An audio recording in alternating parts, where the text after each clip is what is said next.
23 games in, and it was well worth the wait. Welcome to the Ohio softball field for the home opener between the Ohio Bobcats and the Marshall Thundering Herd alongside Carl Blaylock. I'm Sam Hyman. Thanks for being here live from Athens, Carl. And this is a great opportunity for these two teams to have a measuring stick game leading into their respective conference slates this weekend. It certainly is. They've played a lot of very good competition over the last few weeks in some tournament games, and now they get to kind of see a measuring stick between, as you said, between the Sun Belt and the MAC before they get into conference play. And really important to get off on the right foot. This is the last chance before, because the non-con games, it's all about trying to find what works lineup-wise. Tweaking, maybe a batter, maybe you want somebody to bat third, who's going to play second base. You got to get that all figured out before you get into conference play, and that is the key thing that both teams are going to be looking to do. Their last chance to do that before conference play starts this weekend. Marshall comes in with a 13-11 record overall. Ohio 12-11. Let's start with the Thundering Herd, a team that won 45 games last year, but they lose 3 of their top hitters, 2 of their top pitchers, and it's a new era under head coach Morgan Zirkle. So what do you like most about this Marshall team here in 2024? They have a lot of really good hitters. They have 5 hitters hitting over 300. You really like to see that. One thing they definitely need to improve on is the pitching, but that's partially they're really injured in the circle, but they've given up a lot of walks. They've had a lot of command issues this year, something they're going to be looking to shore up today. Ohio returns all 9 starters from a season ago. Again, 12-11. This is year 2 for Jenna Hall. It's the 50th season of Ohio softball. And there's a lot of buzz surrounding this program, picked second in the Mid-American Conference preseason poll. What stands out about the Bobcats right now? It's really the youth. They've struggled with a few injuries, and they've had people come in, Austin Miller, Izzy Wilson, Brenna Farmer, come in and step into roles immaculately. It's the depth that they're developing. If they get some people back from injuries, they're going to have a lot of depth coming into conference play, and that's something that it cannot be scored how important that is. All right, we are just about ready to go. First, our national anthem, and then first pitch between the Ohio Bobcats and the Marshall Thundering Herd here in Athens. We'll be back in just a moment.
Back at the Ohio softball field alongside Carl Blaylock, I'm Sam Hyman. Skip Miller makes her 10th start of the season at 2.70 ERA. The redshirt sophomore from Bradford, Ohio. Her last outing, Carl, a bit of a different role. 1 2/3 innings out of the bullpen, got the save. Jenna Hall told me that one thing that she's wanting to see more from Skip is her versatility, to be able to bring in new situations during games. But this is her go-to, the starting spot in the circle for Ohio today. It certainly is. And I mean, especially when you have new roles. And I mean, she aced getting that save. No hits allowed. Only a hit by pitch was about the only runner she had on in those 5 outs she needed to get. So, you know, I really think that getting back to the bread and butter, especially after the confidence building and getting a save, will really help. Sydney Bickle leads off the shortstop for Marshall, and we're underway with the first pitch just missing outside. First pitch comes in at 3:59 Eastern, temperature 67 degrees, and some gusty winds here this afternoon, upwards of 15 miles an hour. Those winds, Sam, they're blowing out. They're kind of switching back and forth between blowing out to left and right, but that means, especially with two offensively minded teams, the ball's going to be flying out of the park today. No doubt, and this Marshall offense is legit, hitting .307 as a team coming into today. 2 balls and no strikes. Here's the pitch. And that hits Bickle. So not the start Skip was looking for, obviously, and that'll bring up Bella Gerlach, the left fielder, a sophomore from Corydon, Indiana. So in talking with head coach Morgan Zirkle, the first-year head coach for this Marshall team, she said she's very pleased with the offensive production, especially at the top of the order with Sydney Bickle and Bella Gerlach. Certainly. I mean, Gerlach, 2 home runs on the game Sunday against Indiana State, including a walk-off home run. Here goes Bickle, and the throw is late. So Sydney Bickle steals her 13th base of the season. And Marshall threatening early here with nobody out in the top of the first inning. No score. Bobcats and Thundering Herd, Ohio's home opener here in Athens. Bella Gerlach, the hero, as you mentioned, last time out for the Thundering Herd. A walk-off 2-run homer. Indiana State was up 4-3 in that game on Sunday afternoon, and Bella Gerlach went yard. And there was a good article post-game after that victory on Marshall's website, and Bella said, stepping up to the plate, I knew I had to take a deep breath and breathe, and everything would take care of itself, and she did just that. She certainly did. I mean, it's something that's normal for Gerlach. She led the state of Indiana with 22 home runs her senior year back in high school, so she knows how to smoke the ball, and especially we talked about this wind.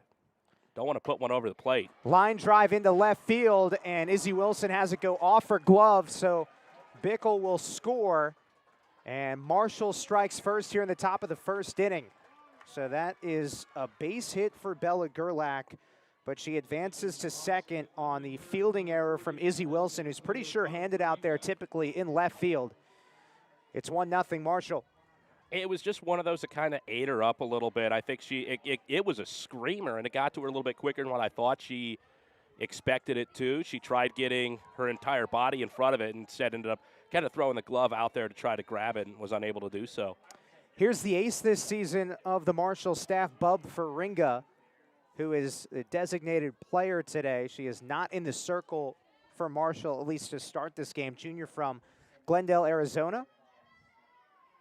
1-0 lead from Marshall here in the top of the first inning, and the 1-0 misses down and away. 2 balls and no strikes. We haven't seen, through 3 batters, Skip throw a first pitch strike yet, and Jenna Hall quickly heads out to the circle to chat with the right-hander. It could be one of those things where, especially after being in a save situation where you can be a little bit more careful with your pitches, I would imagine, especially going up against a Marshall team that is very good hitting the ball, she's kind of being a little bit careful around this top of the lineup. I mean, you look at Bickle was batting .419, Gerlach batting .364, Faringa's batting .356. Could be an example of being a little bit too careful trying to get your feet wet in the game. Yeah, so just a quick chat there with Coach Hall and Skip Miller, redshirt sophomore from Bradford, Ohio, out of Bradford High School. Looks to regroup here with a runner at second. 2 balls and no strikes. And that misses high, 3-0. Bobcats again coming in with a 12-11 record overall. Played a very competitive 4 games over the weekend down in Conway, South Carolina. Lost 3 out of the 4, but all of those games were decided by 3 runs or less, as now the count's 3-1. So did compete down there, and good to see. And Coastal Carolina, they're another Sun Belt team. They're really good as well in softball. So, that's what you're looking for. Here's back-to-back strikes from Skip Miller. Yeah, it really is. And Ohio's non-conference schedule, as we talked about at the top, Carl, very difficult. And it's going to prepare them for MAC play. It certainly is. And, almost taking Arkansas on the ropes. Indiana State's a very solid team. Faringa bashes this one foul. Yeah, looking at some of the teams that Ohio has played in the non-conference, you mentioned a couple there. But, they could have easily gotten run ruled against Arkansas to open the season in that opening weekend, but battled back, down 7-0, and the final was 7-3. Here's the 3-2 pitch, and Faringa whacks it foul to the right side. So we'll do it again, 3 balls and 2 strikes to the junior DP from Glendale, Arizona, Bub Faringa. It was a good use of a little bit of an off-speed pitch there by Miller. Faringa was waiting for that pitch and couldn't wait long enough with how good that pitch looked, just able to get that speed slow enough to where Faringa got out in front of it. Bub Faringa leads this Marshall team with 8 doubles, and again is also the primary pitcher on this staff with a team-high 69 1/3 innings. 3-2 is grounded up the first base line, and it's just foul. It's only by about a few inches. First base coach down there thought it was fair, but no, it just went just to the right of the bag. She's right there, but again, Miller able to use that speed and get her just a little bit early. 3 balls and 2 strikes to Bub Faringa. .356 batting average this season. The payoff again is smashed back to the net. And that's where that speed, Miller went faster that time, and Faringa had to have a defensive swing there to stay in the box.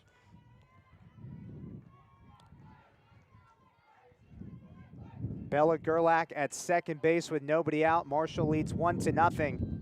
And the 3-2 is hammered down the right field line and foul. Boy, Bub Faringa flirting with extra bases on every swing, it seems, in this AB. She's seeing Skip's pitches very well, but again, Miller's able to keep her on her toes with that speed, and that's the only thing keeping Miller from giving up the double there. So we'll do it again, 3 balls and 2 strikes. And the payoff grounded to first. Brenna Farmer is there and makes the play easily for out number 1. 3 unassisted. The defense surrounding Skip Miller, Izzy Wilson is in left field. CeCe Keitel plays center field. Lauren Uhas is the right fielder. Shelby Wessler at third base. Austin Miller, Skip's sister, is the shortstop. Tori O'Brien at second. Brenna Farmer is the first baseman, and Emma Hoffner does the catching for the Bobcats. And this is Riley Lucas, the junior from Huntington, West Virginia, who's at the plate for Marshall. Skip Miller had a beautiful first pitch there, just flirting on the outside of the plate. Let's see if she goes back to that. Our first pitch strike of the game in batter number 4. Ohio's infielders are in right now with a 1-ball, 1-strike count to Riley Lucas, who's hitting .310 on the season, 2 homers. And she has driven in at least 1 run in each of the last 5 games. And this is over Izzy Wilson's head, off her glove. Gerlach scores, and Marshall leads 2-0. That likely will go down as an error on Izzy Wilson, although maybe the sun played a factor. And it's one of those things, obviously she practices on the field, but they haven't had a game out here. You kind of acclimate to different fields each way. She's not used to playing in left field here, especially sun should be right in her eyes right now, the way facing south. It might not be that normally, and so Wilson, freshman, mistakes a little bit. She is a freshman, and just kind of you got to keep your head in the game and get acclimated a bit more. Yeah, no doubt. She definitely will look to bounce back after those 2 miscues. 1 ball and 1 strike. Brooklyn Ulrich at the plate for Marshall. Redshirt sophomore from Mesa, Arizona.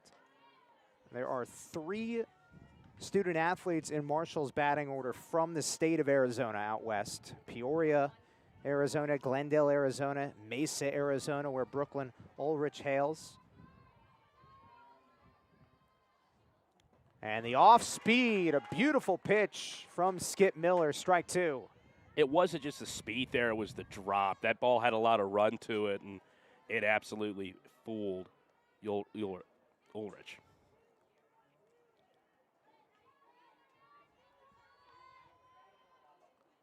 1-2 pitch floats high. 2 balls and 2 strikes. Ulrich also having a hot stretch right now. She has recorded at least 1 hit in 5 of the previous 6 games, hitting .338. 2 balls and 2 strikes. Foul back. This Marshall team won 2 and lost 2 over the weekend in their home series against multiple teams. They had back-to-back tournaments held at Dot Hicks Field. And capped it off in style with a walk-off homer against Indiana State, as this is fouled off to the left side.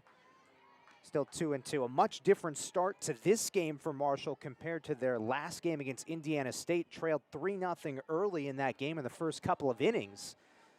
And now it's the Thundering Herd off and running here, up 2-0. 2-2 is grounded foul. Something that I think we're already seeing, Skip Miller's had to throw a lot of pitches.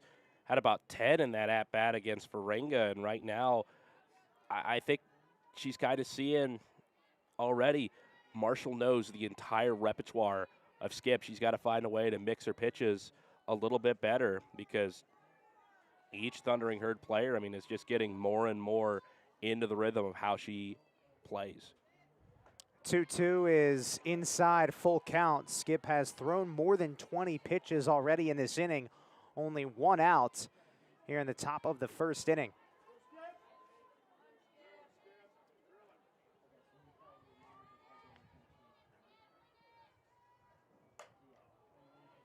And this is hit foul left side. We'll do it again. So a lot of lengthy at-bats for this Marshall team. And speaking with head coach Morgan Zirkle, first-year head coach for Marshall, she talked about how the offensive strategy of this team a little bit different compared to when she was an assistant coach at Miami. She said at Miami, and if you look at the numbers don't lie. We focused on power hitting and hitting home runs. As here's a line drive into right field, a base hit. Here comes Lucas around to score. And Ulrich is in a pickle between first and second. Bobcats handle that easily and record the second out, but it is 3-0 Marshall. And what I was saying, this team, according to Coach Zirkle, not necessarily the home run power hitting team, but the singles, the doubles, and to do it at a high clip, hitting above 300 as a team. And you saw right there, this team doesn't walk very much, but it's because they want to be aggressive. They want to swing at balls. That one was a little bit lower in the zone. Kind of just a golf swing out into right field. It gets an RBI, another run in. Cameron Mahalis, the third baseman, a redshirt senior from Huntington, West Virginia, stands in. .243 batting average this season for Cameron.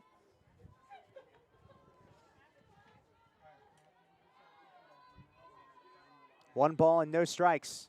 And that's buried 2-0.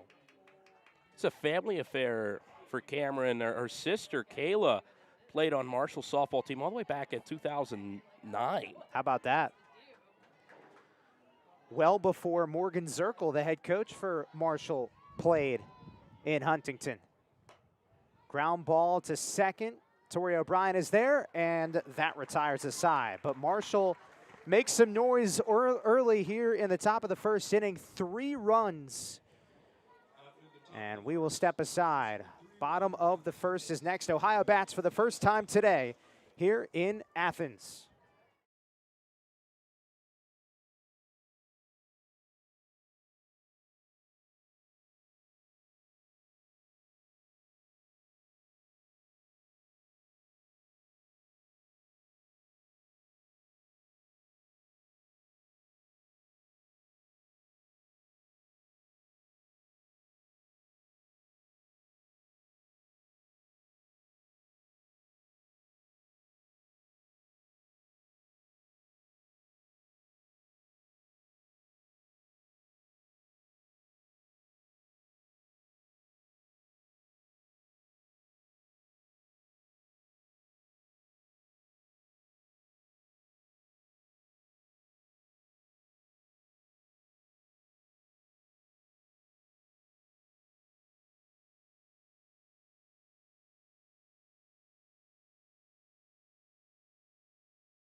All right, welcome back to the Ohio softball field alongside Carl Blaylock. I'm Sam Hyman. Bub Faringa is in the circle to start this game for the Bobcat or for the Thundering Herd, but can be interchanged with Kalia Washington.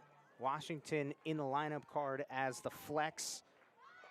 So those two can flip-flop throughout the course of this game.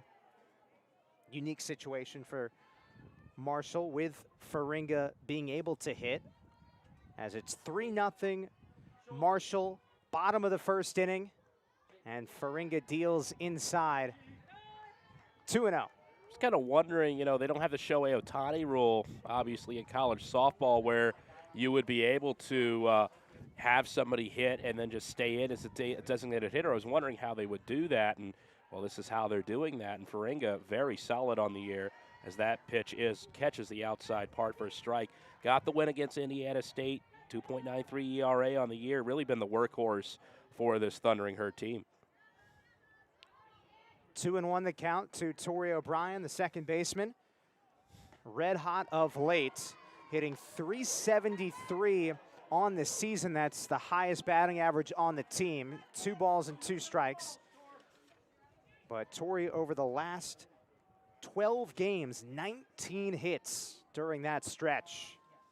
2-2 is punched foul. And it's really been the way she's been able to mix up how she's been hitting. She tried to get the slap hit there, fouled it off, but, she's been able to hit for a little bit more power. She's been able to hit for a slap. However she can find a gap, she's been able to find it, and that's why she's had so much success over the last few weeks. 2-2 pitch, fouled off. Yeah, and speaking with Tori, going back to the beginning of the season, she talked about how her confidence is at an all-time high right now, entering her final season of college softball. And I asked her, when did that start? She said when Jenna Hall took over as the head coach. This is Coach Hall's second season. 2 balls and 2 strikes. Now the count is full to Torrey O'Brien, the senior from Mason, Ohio. And Faringa deals. Good job staying alive there by O'Brien. Was close to the outside of the plate, able to get a bat on it and stay in the count in the box. Yeah, one of the other things that Tori mentioned to me at the beginning of the season was improving the mental side of the game as well, as the 3-2 is grounded again. Being able to accept setbacks and understand how to respond to those. She said that's really made her the player that she is today going into her final season. 3-0 Marshall, bottom of the first inning. The 3-2 is grounded towards short. Bickle is there, 1 up, 1 down here in the bottom of the first inning. The defense surrounding Bub Faringa, Bella Gerlachs in left, Keisha Parks in center, Destiny Washington is in right, Cameron Mahalis is the third baseman. Sydney Bickle, the shortstop who just made that play. Brooklyn Ulrich is the second baseman. Riley Lucas at first, and Abby Darnley is the catcher. Lauren Uhas at the plate and takes a strike. The junior right fielder. You know, you mentioned Abby Darnley, and she's been splitting time behind the plate with Reagan Glantz. Yep. Darnley has a better arm, and Glantz has a better blocker. So it's going to be interesting to see how they kind of interchange those. Darnley in right now. If they can limit the base runners, you know, obviously that's what you want. If we see a pitching change, we could also see a catcher change as well. Yeah, Abby Darnley and Reagan Glantz, like you mentioned. Morgan Zirkle, the head coach for Marshall, spoke about that and said it was really a luxury to have two catchers that have two different styles. 1-1 pitch, and that's just outside. 2-1 to Lauren Uhas, who's shown versatility this season in the infield and the outfield, has played second base and right field this season. Uhas battling 2 balls and 2 strikes.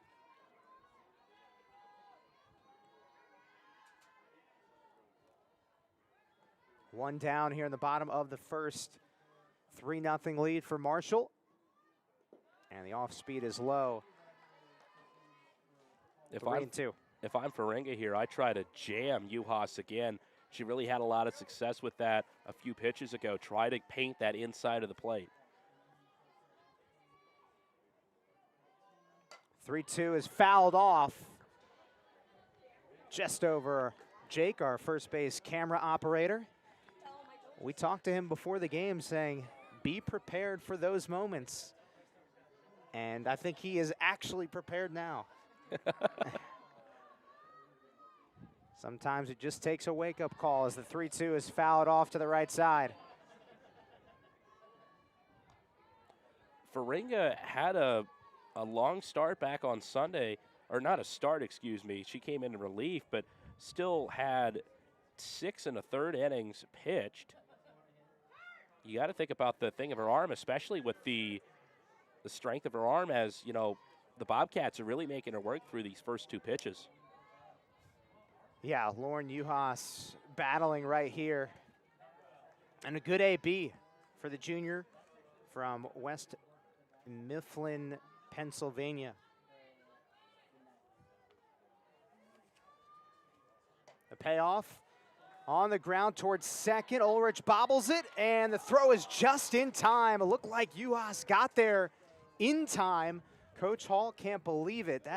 That's a very, very questionable call right there. James Conner, Derek Smith, Brian Howard, our umpiring crew. Lauren stays put at first base. Yeah, that was very close, Carl. It really was. It was a good recovery by Ulrich after bobbling that ball, and Uhas has the speed for it. It was a bang-bang play. And Hall satisfied with the explanation, I guess. I mean, it was a bang-bang play for certain, and it's one of those, you know, third base dugout, you could see one thing. First base dugout, you see another. Umpires right in the middle of those two and had a good angle, and looks like he could have made the right call. Next up is Emma Hoffner, the catcher, junior from New Stanton, Pennsylvania, hitting .323 on the season. Leads the team with 11 walks. So 2 down, bottom of the first. Ohio trails 3-0. Spoke to Coach Hall this morning and asked her about some of the takeaways so far from the season. Ohio 12-11 overall. Coach mentioned some injuries that the team has had to deal with. Alexis Daw started the first 5 games at first base, and she is out for the foreseeable future. Keegan Moore, a pitcher, also out for the time being. But one thing that she did highlight were the great moments and growth moments. She didn't use a negative phrase when referring to the losses. Great moments and growth moments to describe the season thus far. And they certainly are growing moments. I mean, even in losses, you can take things away as that's fouled off. But, you can really take things away. Maybe a certain thing you did aggression-wise. Maybe it was something with your psyche, a way you got when you got down. You could take the lesson from that and be able to use it, especially once you get into conference play. Wind starting to pick up as the 2-2 is lifted to the shortstop. Ooh. And again, that sun, now I'm starting to think the sun is playing some tricks, or maybe the wind too. Because Sydney Bickle was fooled by, she was right there to make the play, and fooled by the wind / the sunshine. Yeah, it was one of those that just, it looked like she was right there, and she kind of lost it in the sun. You could kind of always tell because you kind of cower down when you don't know where that ball is, and she did, and it just missed it. Shelby Wessler grounds out to short. That goes down as a single for Emma Hoffner, but nothing to show for it for the Bobcats in the bottom of the first inning. As we head to the second, it's 3-0 Marshall, Ohio's home opener from the Ohio softball field.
It's good to be back home here at the Ohio softball field, 23 games in, but it was worth the wait.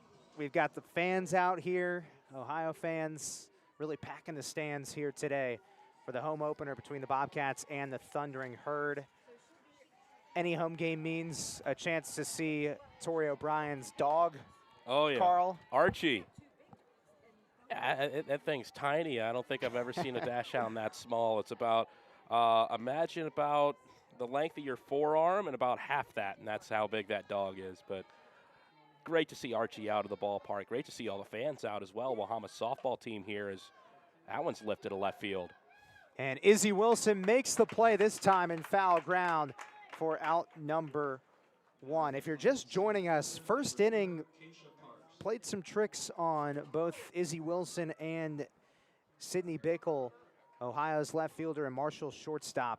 The sun is definitely playing a factor in making plays difficult on the left side of the field. It certainly is, and it's not just the sun. I kind of poked my head out of the press box to look at it, and it's got the sun, but also in there is like really white wispy clouds as that's outside for a ball.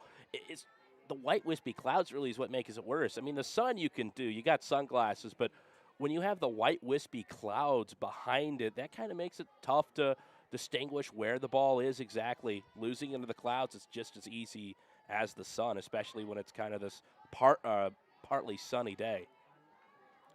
2 balls and no strikes to the number 8 hitter, Keisha Parks, center fielder from Lexington, Kentucky, hitting .279 on the season. She's been in a bit of a slump, though. Last 2 games, 0 for 6. First season at Marshall for Keisha Parks. transferred from Western Kentucky, played 57 games across 2 seasons. One question you asked Morgan Zirkle, Marshall head coach, was how important was the transfer portal when you took over?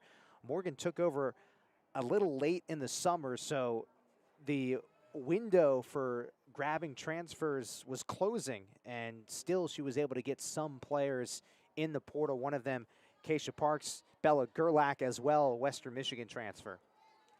Yeah, and especially when you're able to grab late, you know, it's really nice to be able to see them make such an impact, you know. Right away. A lot of the portal really already kind of not necessarily picked through as that's popped up and out of play. But, you know, it's a bit depleted at that point. A lot of the big names out of the portal already out of there. To be able to find the gems in there like what Coach Zirkle has been able to do is really impressive. Morgan Zirkle coming over from Miami, spent 4 seasons as the assistant coach for the Red Hawks, 3 MAC titles during that span, and taking over this program in year 1 this year. And I asked her about that. I said, when you graduated from Marshall, because she played from 2014 to 2017 at Marshall and was an elite shortstop as Parks is retired for the second out. I asked her, did you have any plan or goal to return and be the head coach and to be it this soon? Because she's in her 20s. And she said it wasn't a fully thought out plan. I never thought the coach at the time would leave, Coach Stanton. But when it opened up, it was a no-brainer. And here she is in year 1. And by the way, Keisha Parks, the reason why she got called out, she was, I think, on the plate interfering there, so a strikeout was called. And that was the second time she did it that at bat as Destiny Washington comes up now. But it's going to be interesting to see if when Parks comes back up to bat, if she's going to have to adjust where she's at, because, I mean, getting 2 of those in an at-bat is not great. Destiny Washington, freshman right fielder at the plate, and she is called out on strikes. So back-to-back strikeouts there for Skip Miller, and a much different frame in the second than the first for Skip. 1, 2, 3 go the Thundering Herd. We go to the bottom of the second inning next. Ohio trails 3-0 home opener from the Ohio softball field in Athens.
Bottom of the second inning from the Ohio softball field. Marshall leads Ohio 3-0. Back with Carl Blaylock. I'm Sam Hyman. Jenna Hall and the Bobcats look to get the bats going. The head coach in her second season at Ohio, 2023 MAC Coach of the Year. It's an Ohio team that last year finished 32-23 in Coach Hall's first season and earned Coach of the Year honors. Came over from Pittsburgh, also spent some time at Ohio State, 7 seasons to be exact at Ohio State. And she coached Lily Piper, who is now on Ohio's coaching staff, former Buckeye. So it is a really good coaching staff along with Derek Brown, the pitching coach. It's a good trio for this softball program. It certainly is, and you can kind of just see the shift in not necessarily culture, but just aura around the team last year. I mean, last 2 years the Bobcats have been really good, but last year you could just really see how much fun the team was having. 2-1 pitch to Izzy Wilson, hammers this high in the air. Center field, ball still going at the wall. Keisha Parks, what a catch. That was really impressive. And we talked about the sun last half inning, and that was when she looked like she was starting to lose it, able to catch it at the last second and banging up against the wall as well. Very impressive. An unbelievable grab for Keisha Parks, the junior from Lexington, Kentucky, and that is allowed out number 1 in the bottom of the second inning. Izzy Wilson has some serious power. She's only a freshman, but Coach Hall told me she's been very impressed with what Izzy has displayed so far this season, hitting close to 300. Next up is Yasmin Logan, the DP, senior from Pittsburgh, PA. Bub Faringa delivers, and that misses just outside. 2 balls and no strikes. Yasmin Logan hitting .279 on the season. Typically, you'll see her in the 2 spot, but moved down to the 6 hole today. Last year, she led the team with 29 walks. Not on pace for that this year, only 9 walks so far this year.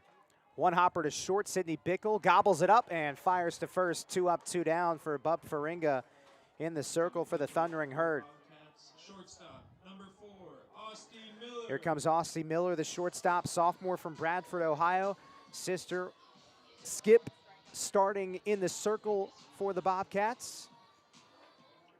Austin hitting .271 on the season. Went 0 for 3 last game, trying to get back into the hitting column. Wide open space up at the front, behind second base. Yeah, great opportunity here for Austin, who's been swinging the bat pretty well recently.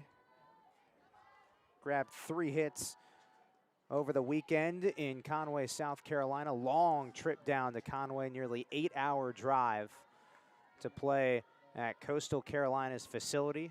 Bobcats capped off the weekend with a 4-2 win over George Mason.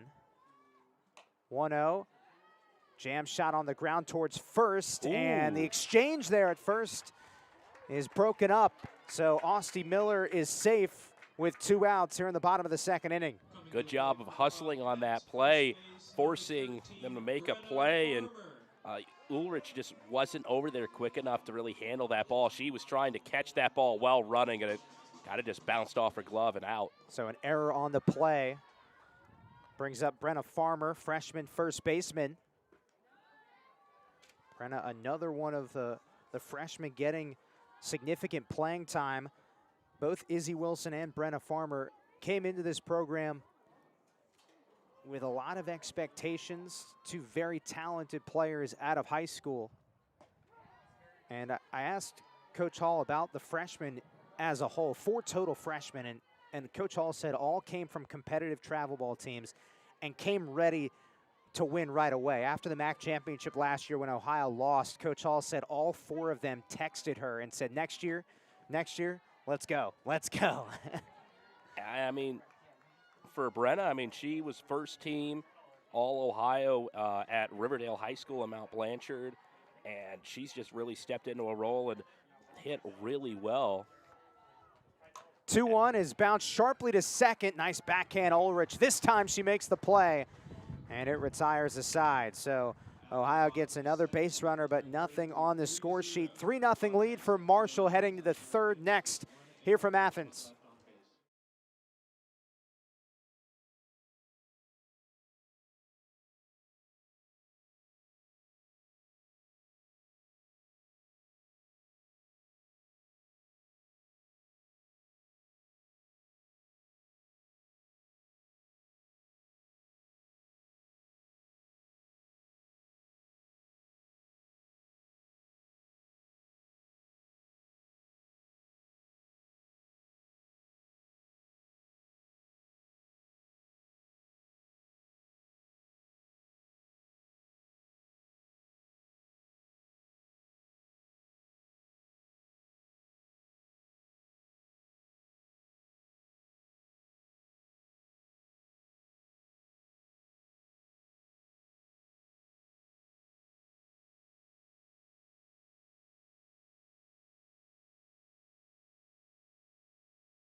Top of the order for the Thundering Herd. Welcome back to the Ohio softball field in Athens. Home opener.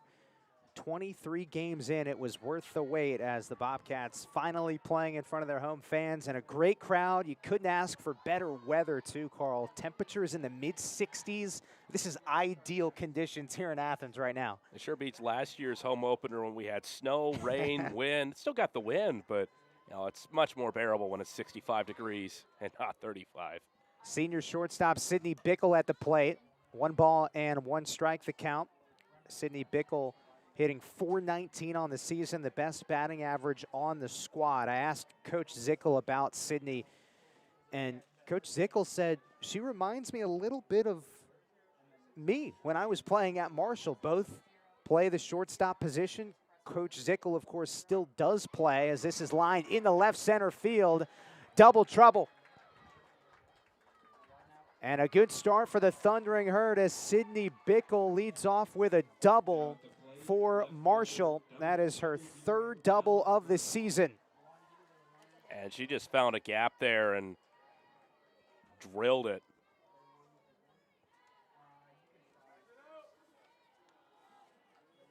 Coach Zirkle said, Sydney is an all-around athlete. You never know what she's going to do because she is so athletic. She'll show you something new every game.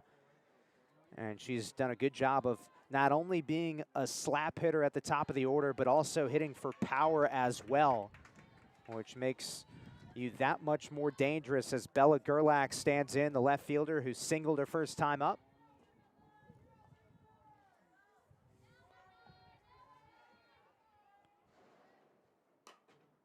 Tapped in front of the circle, and Skip makes the play. 1 down.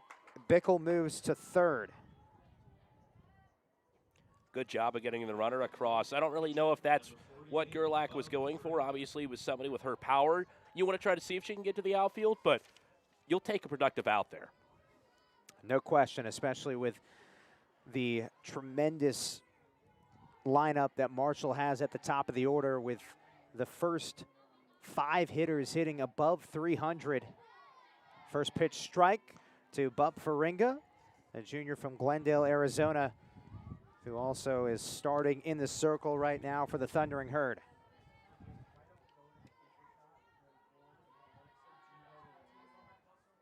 The 0-1 floats outside, 1 ball and 1 strike.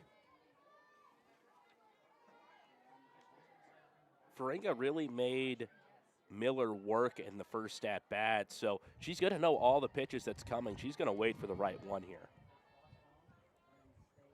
1-1 pitch, and Faringa takes inside. To your point, 2 balls and 1 strike to the junior, who last year made 53 starts, hit .320. Didn't pitch as much last year as she does this year, but has been consistent at the plate in her career at Marshall as this is zapped foul up the third base line. 2 balls and 2 strikes.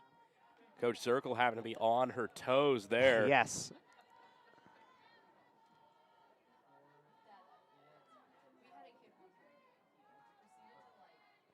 Two balls and 1 strike the count. With 1 down here in the top of the 3rd inning, 3-0 Marshall. And that's low, 3-1. Again, this is where you have the issue. Faringa made Miller throw so many pitches that she knows exactly what's going to come here. Skip Miller has already thrown 45 pitches, and the off speed is struck into right field. It's 4-0 Marshall. Bub Faringa with her first hit of the game and her 11th RBI of the season. Just found a gap there, able to stick it in between first and second.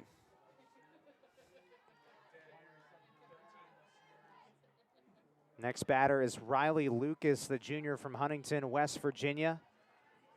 So her hometown, basically grew up in the backyard of Marshall. Went to Cabell Midland High School. That's actually the same high school that Coach Zirkle went to. And so Morgan told me she had heard about Riley a long time ago when she was coming up in the school ranks prior to arriving here at Marshall. They won the state championship in 2021, and I mean, Cabell Midland, I mean, they're a powerhouse in a lot of different sports, softball being one of them. But really, I mean, being a hometown girl, you know, that really adds on the team, but she's also very coachable, which really helps. 1 ball and 2 strikes the count. Yeah, Coach Zirkle said that Riley has learned more about how to hit different pitches, adjusting her swing when hitting some of those different pitches. And by the way, that you mentioned the state championship. That was the first state championship since 2005 for Cabell Midland, I read. 1-1 pitch, jam shot on the ground towards short. Austin Miller, and she bobbled it for a brief second, was trying to decide whether or not to flip it to Tori O'Brien, which may have slowed the double play process down. So just 1 out there, 2 down here in the top of the 3rd. Even, I mean, Lucas is fast. So even if it was a clean grab there by Miller, I don't know if she would have been able to turn that play, but kind of just got to commit there whether she's going to flip or run it to the bag. But, you know, that's tough, especially when you got the speed there.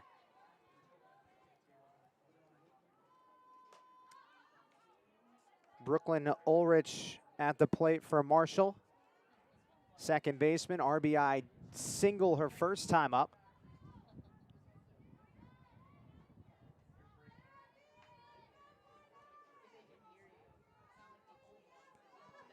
"4-0 lead for the Thundering Herd.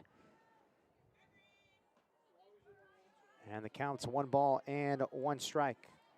You know, for Ulrich, there's multiple sport athletes on here. We'll see one later, possibly, if Ringa can get on base. Or I guess they didn't bring a courtesy runner on for her, but they have someone volleyballs.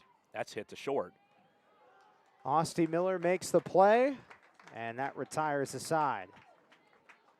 So Marshall adds another run, courtesy of an RBI single from Bub Faringa. It is 4-0 Thundering Herd here at the Ohio softball field.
All right, it is 4-0 Marshall heading into the bottom of the 3rd inning. Back with Carl Blaylock. I'm Sam Hyman. CC Keitel, the junior center fielder from Hilliard, Ohio, out of Hilliard-Davidson High School, batting in the 9 spot for the Bobcats.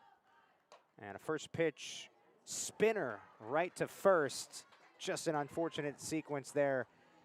Didn't have too much spin to go foul on that first pitch. Quickly one away. I mean, Lucas didn't even have to move. Yeah.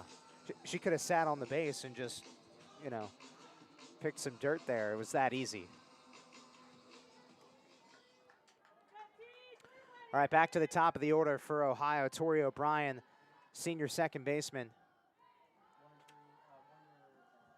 Time is called. Bub Faringa working her 3rd inning for Marshall.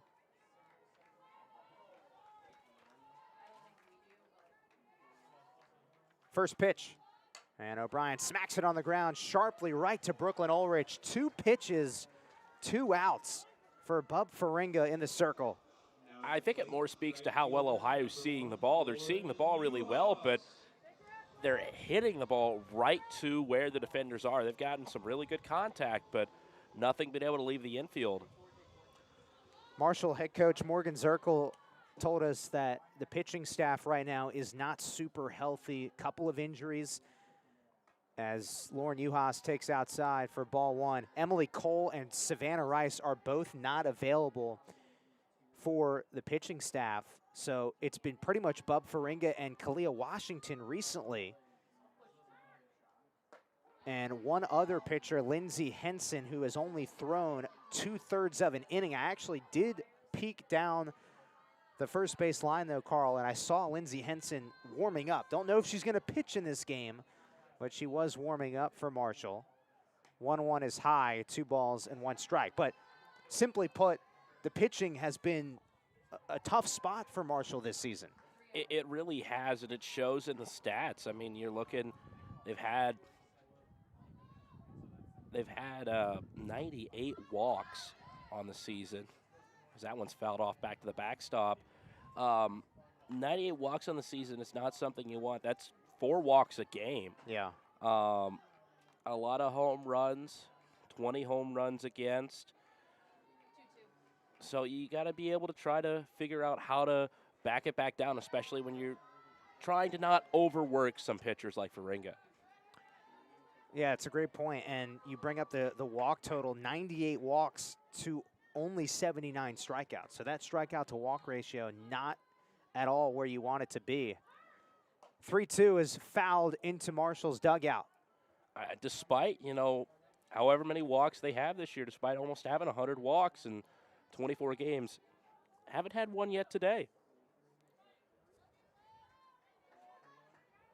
Coach Zirkle said the focus is for our pitchers, obviously, command the strike zone, but to also really put an emphasis on not leaving it up to the umpire to make decisions. So if you want to put one right down the middle, don't flirt with that far edge if you need a strike in a particular moment. 3 balls and 2 strikes to Lauren Uhas, who grounded out her first time up. 2 down, bottom 3. And Uhas smashes it in the air, left center, and it drops. The wind helped that as well. So Lauren Uhas with a 2-out single. After 2 pitches and 2 outs, Lauren Uhas extends the inning for the Bobcats. And here comes Emma Hoffner. Yeah, and I think that hit by Uhas, it was kind of just hitting the triangle. Bickle tried to rush out and grab it because neither of the outfielders were going to be able to get to it, and just wasn't close enough. Number 3 hitter, Emma Hoffner. 0-1 the count. Hoffner singled her first time up, hitting .323 on the season. After last year where she hit .318. Lifts this one down the right field line and foul. One of the things Emma was working on early on this season, her timing with pitches at the plate.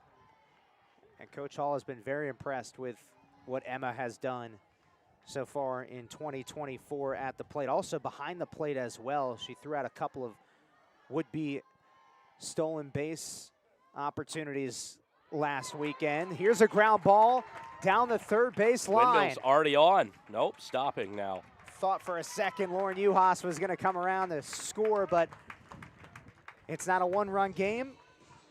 Want to extend the inning, and Ohio does with runners at second and third, 2 outs. Shelby Wessler at the plate. So Emma Hoffner with her 5th double of the season.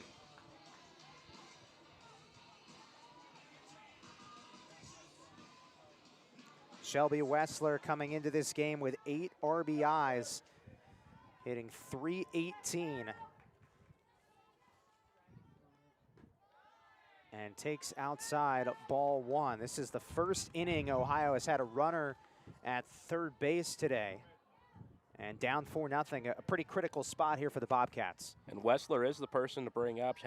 She had an RBI double against James Madison on Sunday. That misses outside. 2 balls and no strikes. 4-0 lead for Marshall. Both of these teams will open up conference play this weekend. Marshall Sun Belt, Ohio MAC play begins at Ball State. And this is a great game, a good measuring stick game. 2 teams that are certainly going to compete towards the top of their respective conferences. Ohio picked 2nd in the MAC, and in the Sun Belt, even though Marshall picked 7th, it's a very good league. 3-0 is called a strike, 3-1. Shelby Wessler, the sophomore from Marion, Ohio, tied for 2nd in the MAC with 8 doubles and outside corner, strike 2. Barely caught that one there, and Wessler's got to compose herself here after not really getting that call. The payoff pitch, and Wessler drives it into right field. Destiny Washington makes the play, and that ends the inning. So Ohio strands 2 runners in scoring position as we move to the top of the 4th inning after this. 4-0 lead for Marshall out of the Sun Belt, looking for win number 14 on the season. We'll be back here in a moment from Athens.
What an awesome crowd here for the home opener. Ohio, 50th season for Ohio softball, Carl. And as the season goes on, we'll certainly unpack the history books a little bit. But it's great to see the fans out here in attendance today for the Bobcats softball program. It certainly is a great crowd, especially without any students for spring break. Spring break being right now, but still a great crowd. Hard to believe, 50 years of Ohio softball. Pretty awesome stuff. Ohio last winning the Mid-American Conference in 2018. Also won it in 2014, a historic campaign that was. But going back to that 2018 season, Ohio won its first ever NCAA tournament game. So continuing to clip off big marks in history in recent years. 0-2 the count to Cameron Mihalis, the third baseman.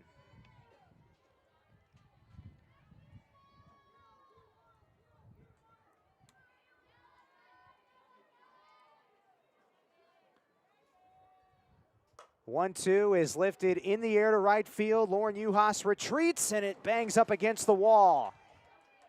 Mihalis all the way around to third. It's a leadoff triple for Cameron Mihalis. That's her first triple of the season. Uhas hit that wall hard trying to go back and grab that ball. Looks like she's up and all right, but it was a good effort, but I mean, it just, And that's where that wind kind of carried a little bit. Wind has been swirling around 15 miles an hour here this afternoon. Abby Darnley, the sophomore catcher, takes up and away. 1 ball and no strikes. Skip Miller approaching 65 pitches in this game. Looks like there's some work, a little bit of work in the Bobcat bullpen. Mikey Living just loosening up down there, to your point. 2 balls and no strikes to Abby Darnley, 0 for 1 today with a flyout, the sophomore from Eleanor, West Virginia.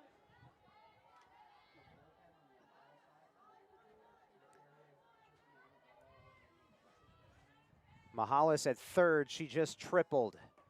And the 2-0 is way outside, 3 balls and no strikes. Darnley was really reliable last year, pinch hitting.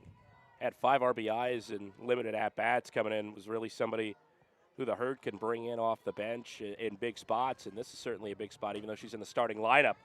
Bloops one into shallow right field. Mahalis scores easily, and Marshall adds to its lead 5-0 here in the top of the 4th. We haven't seen a ton of hard hit balls today, but we've seen balls hit into parts of the yard where nobody is at, and that's obviously going to produce just as well. I mean, that's just one of those that unless you have, and we've seen a few plays like that. I mean, obviously we saw Shelby Wessler's play last weekend in Coastal Carolina where she leaped up and made that catch, but most players, you're not going to be able to jump up a foot off the ground and be able to make a catch like that on a little looping line drive. And Keisha Parks comes up. I'm interested to see. Ooh. Whoa. Wow, that was a screamer down the third base line, foul. Boy, you were just talking about Shelby Wessler's leaping catch over at third base down in Conway, South Carolina last weekend. And that's a similar, that was almost exactly the type of ball that was hit, except Keisha Parks' hit was a little bit lower to the ground there. Yeah, I'm interested to see with Keisha Parks. Remember, she got called for a few violations, being out of the batter's box, we believe. So I'm interested to see how she has to adjust her kind of style up at the plate to make sure she doesn't get called for that again. Got called for it twice in the first at-bat. And struck out to end it all. Here's a jam shot on the ground to Tori O'Brien, who makes the play for out number 1. Darnley moves to second. And this will bring up Destiny Washington, freshman right fielder who struck out looking her first time up. In 30 at-bats coming into today, Destiny hitting .400. Not bad out of your number 9 hitter today. Again, the offense has been the strength of Morgan Zirkle's team in year 1, the new era for Marshall softball. Shonda Stanton was the longtime head coach for Marshall from 2000 to 2017, now the head coach at Indiana for their softball program. And then Megan Smith-Lyon was the head coach at Marshall from 2019 to 2023 and is now at UNC Chapel Hill. So big shoes to fill, but if anybody's going to do it, it's Morgan Zirkle, who played at Marshall, still plays for Athletes Unlimited. 2022 Pan Am Championship team, gold medal. She has got her name all over softball, no matter where you look. Skip Miller, nice play at first, and she gets the outs. A speedy Destiny Washington, but it didn't matter. 2 down. Darnley moves to third.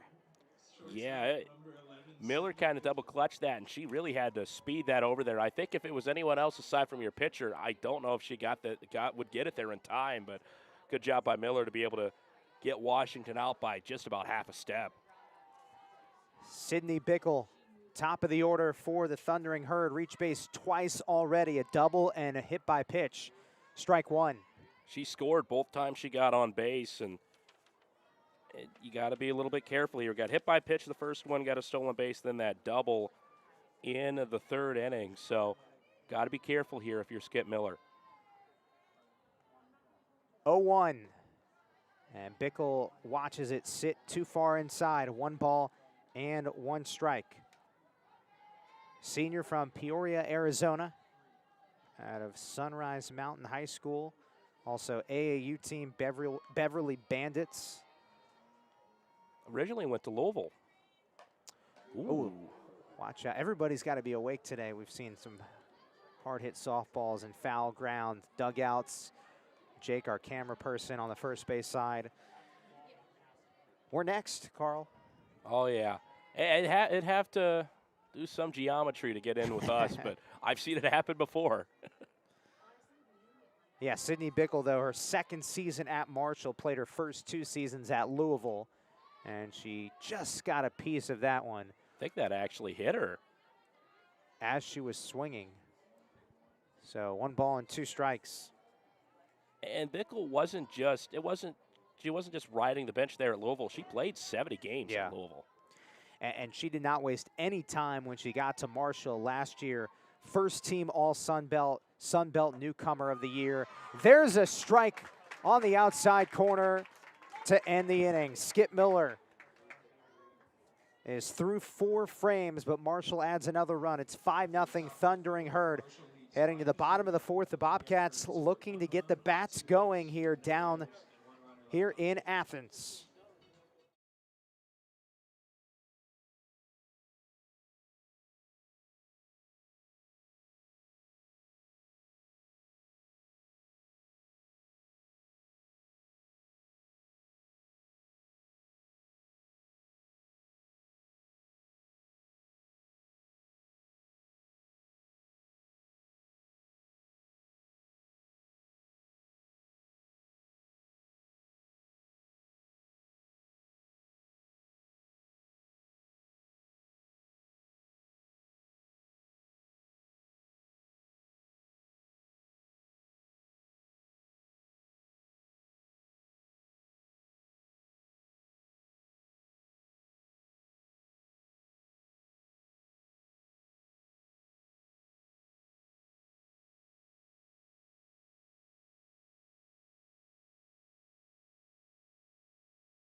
Welcome back to the Ohio softball field alongside Carl Blaylock, Sam Hyman, and our great crew on hand today.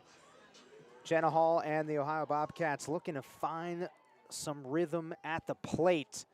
Izzy Wilson starts us off and takes inside 1 ball and no strikes. Izzy was not technically robbed of a home run, but she gave it a good ride. Heck of a play in center field from Keisha Parks at the wall to make a terrific catch. 2 balls and no strikes for the freshman left fielder from Delaware, Ohio, out of Olentangy Berlin High School. Yeah, Wilson's hit. Yeah, it wasn't ended up being a hit. It ended up being caught by the center fielder, but that's the best hit ball the Bobcats have had today. No doubt. 2 balls and 1 strike to Izzy Wilson. Coach Hall told me earlier today, Izzy's growth at the plate has been impressive to watch, being able to hit pitches on both sides of the plate. And now has a favorable 3-ball, 1 strike count to lead off the bottom of the 4th inning. Izzy's college debut was against Michigan State down in Florida. I happened to be down there for that, and she was 3 for 3 in that game. Here's a leadoff walk, and it really showed just a small sample of what she could potentially be here at Ohio. 4 years with this program, only a freshman. Went 3 for 3 in that game and had a little bit of everything. Single, home run. She's a special player. She's going to only get better and better. Pinch runner, Maddie Wilcox. Bell Hummel. Yeah. 22. She's been coming in as a pinch runner a little bit lately. She's gearing back up to being able to hit the ball in competition again. First base, number 22, Belle Hummel. Yeah, Belle Hummel has appeared in 7 games this season, but has not gotten an at-bat yet. Yasmin Logan at the plate, and she pops this one up foul. 0-1. Yeah, chatted with Coach Hall about Belle. She, again, has missed the majority of the season so far due to a hand injury, wrist injury of sorts. As that's on the outside corner for a strike. 0-2 to Yasmin Logan.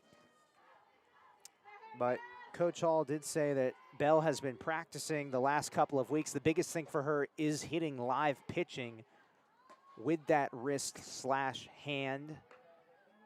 That's maybe the last step, and hopefully she's able to get back into playing fully by conference play this weekend, maybe next weekend at Miami, a big series. Ohio starts with 2 huge series at Ball State and at Miami. Yasmin Logan strikes out swinging, 1 down. And the bottom of the 4th inning for Austin Miller. Yeah, you brought it up there. You know, those are 2 really tough opponents, Ball State and, of course, Miami, the defending MAC champions. So it certainly won't be easy. Miami already looking very impressive, 15-6. They only lost to Oklahoma by 2 runs, and they've played a tough schedule. The Red Hawks bringing in 2 Power 5 transfer pitchers. Ground ball to first, easy play for Riley Lucas. 2 down. Belle Hummel moves to second. Lucas has had a few of those where she's really only had to take about 2-3 steps to make the play. Not breaking a sweat at all. Here's Brenna Farmer, freshman first baseman. And Brenna takes outside. 1 ball and no strikes. The freshman from Mount Blanchard, Ohio, out of Riverdale High School. Bub Faringa, her 72nd pitch, is on the outside corner. Strike 1. The big thing with Bub compared to Kalia Washington, the 2 primary pitchers that are available for Marshall, Bub throws a little bit faster than Kalia does, but they are pretty much similar outside of that.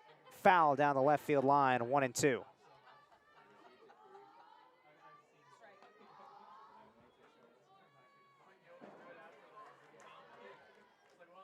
One ball and 2 strikes. Belle Hummel, pinch runner at second base. The pitch outside, 2-2.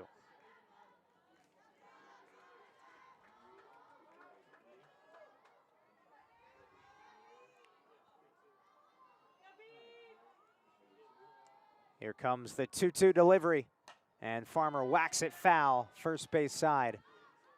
Still 2-2. Good AB here from the freshman Brenna Farmer, who has made a really, what Coach Hall says, a seamless transition into the starting role when Alexis Dahl went down early in the season due to injury. Off speed is high. That's a great take from Brenna Farmer. Good check swing there. I mean, it was close. She was smiling after she took that pitch, saying, I kind of wanted that one, but was able to hold off. 3-2, lifted down the left field line and just foul. If I'm Faringa, I try to get her swinging on that rise ball again. That's what almost got her 2 pitches ago. 3 balls and 2 strikes to Brenna Farmer. A real competitive at-bat, similar to the way Brenna practices each day, according to Coach Hall, very intently. Payoff is downstairs, ball 4, 2-out walk.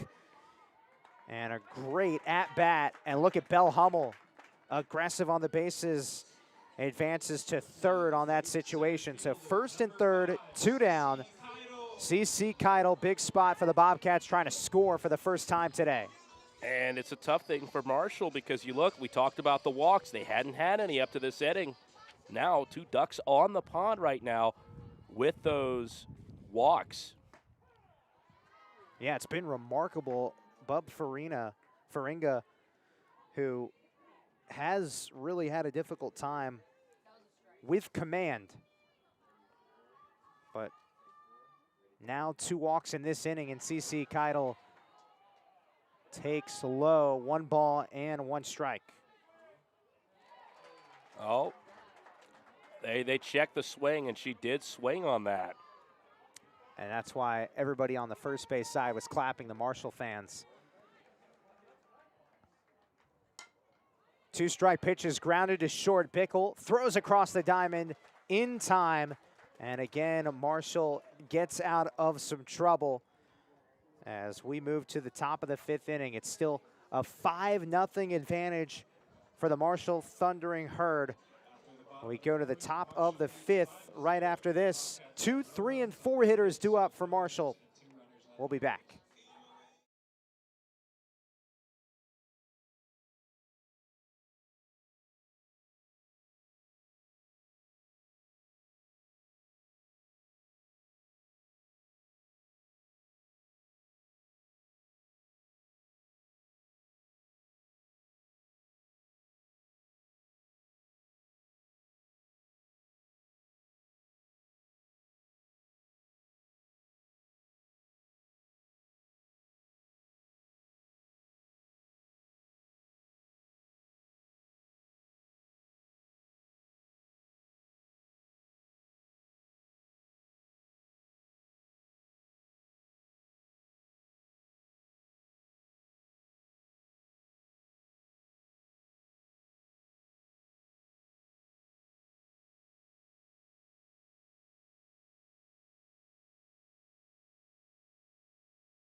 Across college softball, a lot of entertaining games going on right now. Of course, our game as well. But elsewhere in the MAC, Carl, Bowling Green holds a 9-8 lead over Notre Dame in the top of the 5th inning.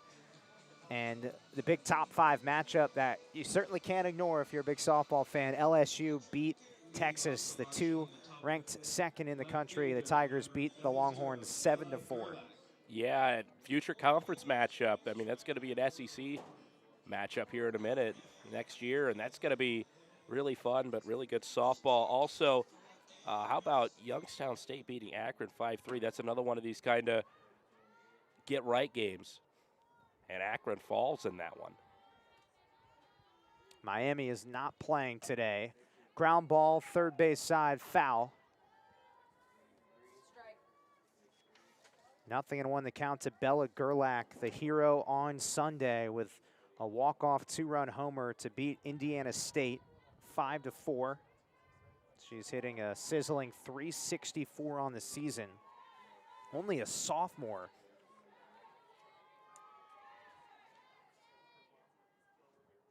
'79th pitch from Skip Miller is low. 1 ball and 1 strike. So Bella Gerlach played in the MAC. She was at Western Michigan before arriving in Huntington. She was one of those gems that Coach Zirkle found in the transfer portal, rode the bench last year for the Broncos, and now key contributor in a Sun Belt power. 1 ball and 2 strikes the count to Bella Gerlach. When talking with Coach Zirkle about Bella, Coach said, simply put, she did sit the bench as a freshman when she was at Western Michigan. Didn't play much at all in her first season. 2 balls and 2 strikes. Hit just 130 in 46 at-bats, but she had a decorated career at Corydon Central High School in Corydon, Indiana. 2-2 pitch is low, 3-2.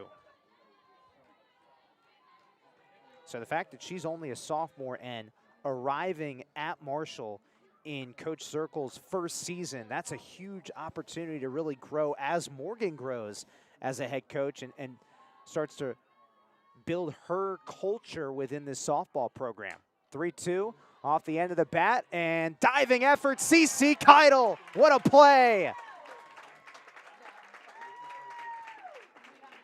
CC Keidel with a terrific catch in center field for out number 1 in the top of the 5th. That was a good job of taking a good route to the ball. She saw it right off the bat, able to run in, dive, and just grab it by the very end of her glove. CC Keidel has shown a lot of versatility in the outfield this season, can play right field, played right field a bunch at the start of the year, and has transitioned recently to center field when Yasmin Logan doesn't play or is the designated player, which she is today. Bub Faringa at the plate for the Thundering Herd. 0-1 inside, 1 ball and 1 strike. 1 down, and the top of the 5th inning. Marshall has had pretty much control from the first pitch. 3 runs in the first inning and leading 5-0. 2 balls and 1 strike to count. And this is, again, first midweek game for both of these teams this season. Ohio about to open up MAC play this weekend at Ball State. Marshall opens up Sun Belt play this weekend at home. So that last sort of possible momentum. Austin Miller dives, and it goes right past her mid. It's short. Bub Faringa has a 1-out single. We've seen a lot of contact from both sides. The difference for the Herd at the moment has just been they've been able to find the gaps in the Bobcat defense. They've been able to find, just out past the arm of Miller there. We've seen a few other times just bloops right over the heads, right before outfielders, and that's been the key difference in this game.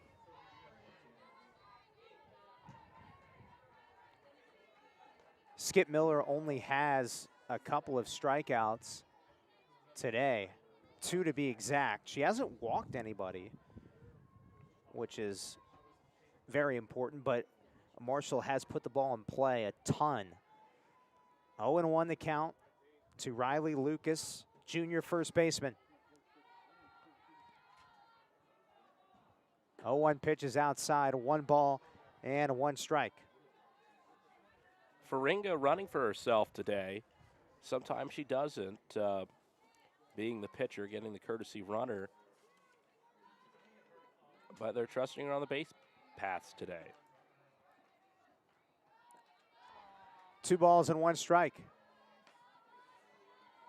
Yeah, she's really done a great job stepping into a much more expanded role this season for Marshall, and they certainly have needed her to do that. 2 balls and 1 strike to count to Riley Lucas. And Lucas skies it into left center field. CC Keidel makes the catch for out number 2. Going back to last year, Marshall had a lot more depth. Well, they do have depth right now in the circle, but some of their depth is not available. Savannah Rice and Emily Cole. But last season, there were a lot of options in the circle. Sydney Nestor and Bree Godfrey, 2 crucial pitchers for Marshall, and they're no longer with the program. 2 down, and the off-speed settles too far inside. 1 ball and no strikes to Brooklyn Ulrich. Ulrich already has an RBI today. Does hit for power, has 7 doubles on the season. Ooh. 1-0, buzzes up inside and goes to the net. So that allows Bub Faringa to advance.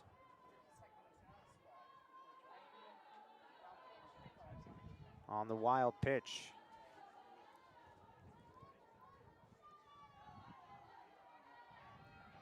Two balls and no strikes, 2 outs. And that off speed settles too far inside. 3-0. Skip Miller is in danger of walking her first batter of the game. 5-0 lead for Marshall. Top of the 5th. 3-0 pitch. And there's a called strike, 3-1.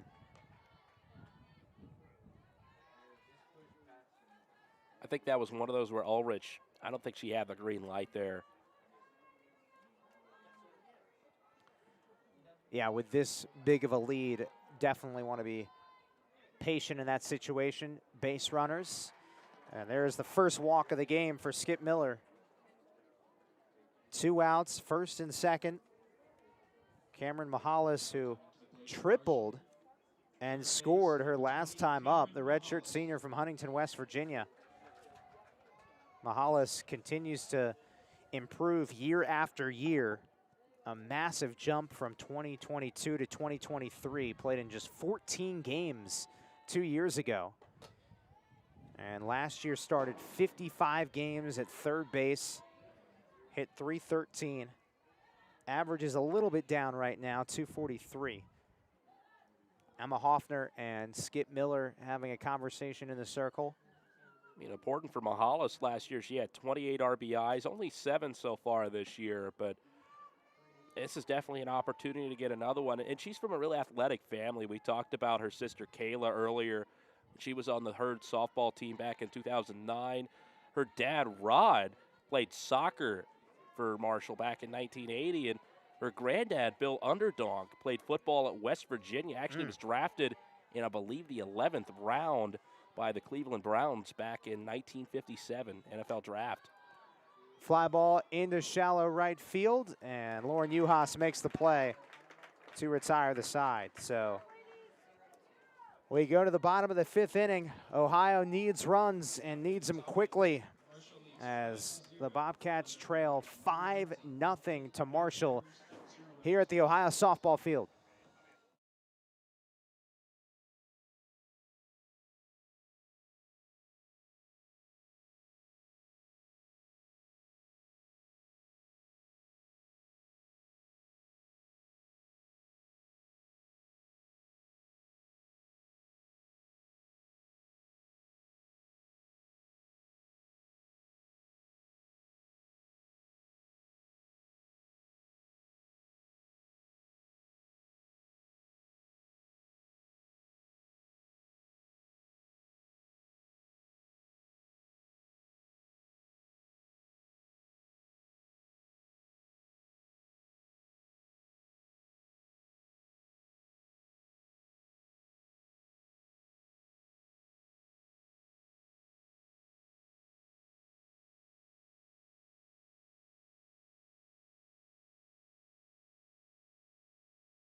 New pitcher in the circle for Marshall as we start the bottom of the 5th inning. The freshman from Lauderhill, Florida.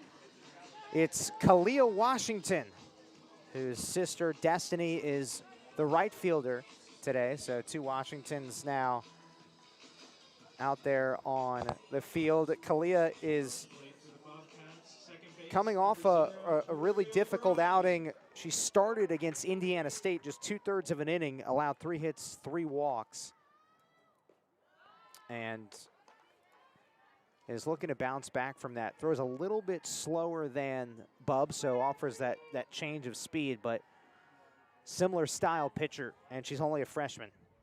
That might play to her advantage with Ohio used to that speed, as O'Brien takes that for a strike.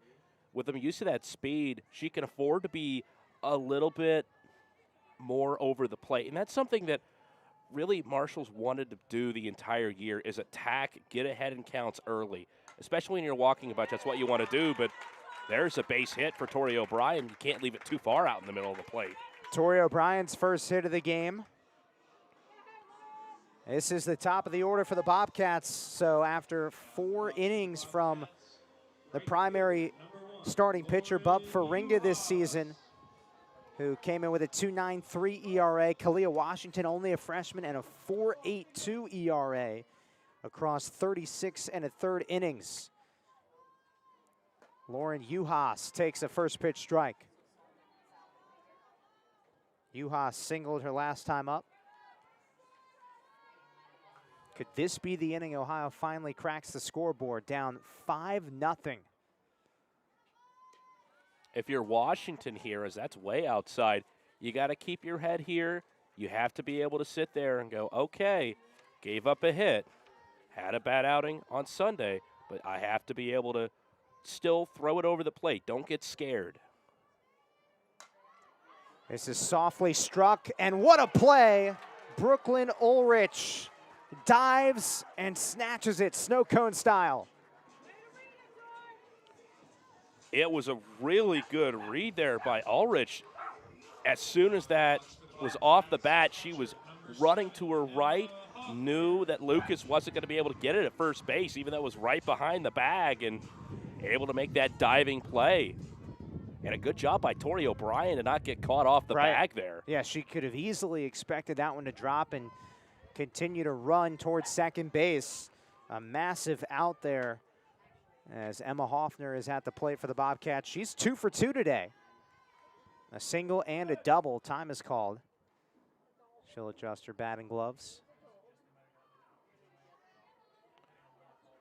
That's a big confidence out for Washington, though, I think, to be able to just see one out on the board, especially after a tough outing on Sunday.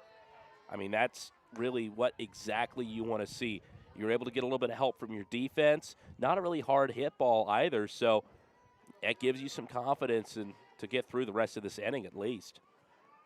1 ball and 1 strike to Emma Hoffner with Tori O'Brien at first, and Hoffner whacks this foul to the right side. Count is 1 ball and 2 strikes to Hoffner. Catcher, very reliable in the 3-hole for Jenna Hall this season. 323 average, and that's only climbed up here with these 2 hits in 2 at-bats so far.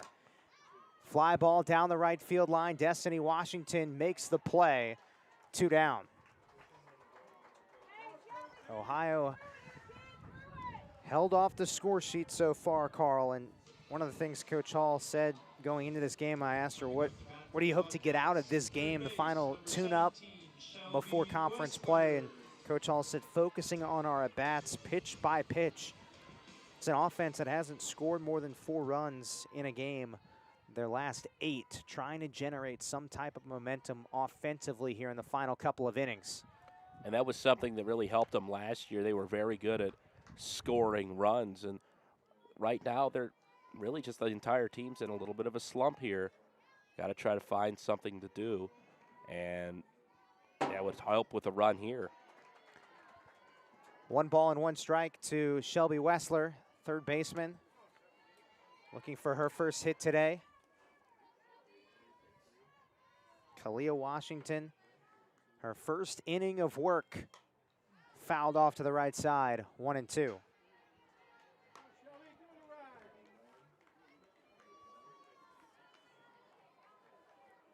Washington making her 17th appearance of the season. She's started 6 games. Here's the 1-2. 2-2. And with no Emily Cole, no Savannah Rice for the time being, Morgan Zirkle has had to rely heavily on both Bub Faringa and Kalia Washington. Here's the 2-2 from Kalia. Zooms outside, 3-2.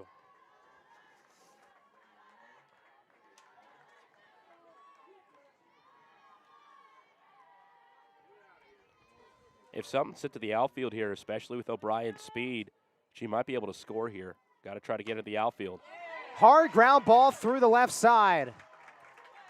Underneath Cameron Mahalis's mitt, and the Bobcats with runners at first and second with 2 outs. So another chance here. They had a 2-out rally in the 3rd inning And now they've got a 2-out rally, perhaps brewing in the 5th. But can they capitalize with some type of run support?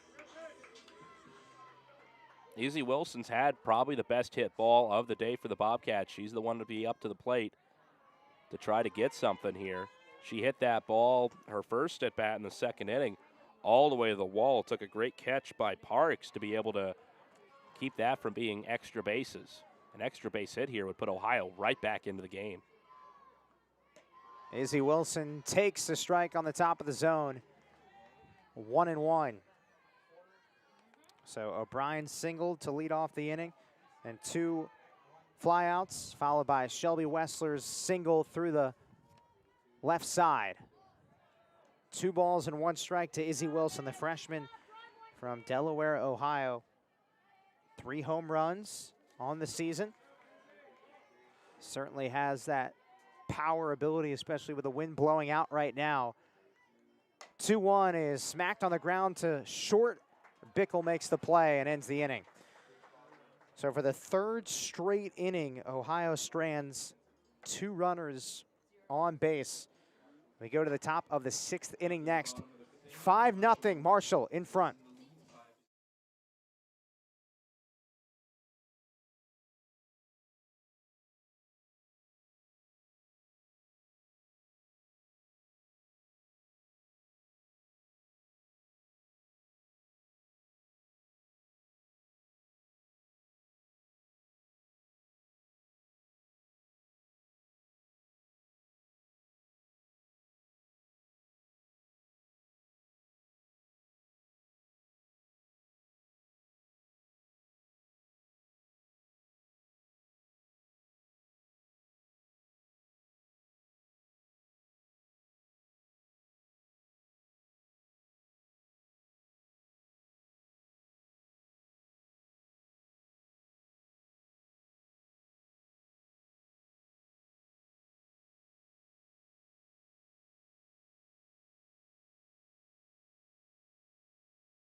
One defensive change for the Bobcats as we start the top of the 6th inning. Belle Hummel, who continues to make her way back to fully be involved both as a pinch runner and a hitter and a position player. She's out in left field and replaces Izzy Wilson as we start the top of the 6th inning, back with Carl Blaylock, Sam Hyman. Abby Darnley, the catcher, at the plate for Marshall. Skip Miller back to work. Last time up, Darnley had an RBI single.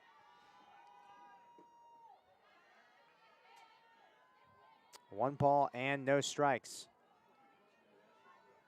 It's a good sign to see Bell out there in the outfield. We'll see if she gets an opportunity to hit in this game. We know that's been the one thing Coach Hall's been waiting for her to get ready for that. Double pump for Tori O'Brien at second. Makes the play. And that's the first out in the top of the 6th inning. So Morgan Zirkle, Marshall head coach, is about to make a change here. And I think this is Reagan Glantz, who is wearing a different number today. Yeah. She is wearing number 7 today. Typically she wears 28. So Reagan Glantz, who is the other catcher we've been talking about, bit of a different style catcher than Abby Darnley. She is hitting, though, in place of Keisha Parks, the center fielder. Darnley just grounded out.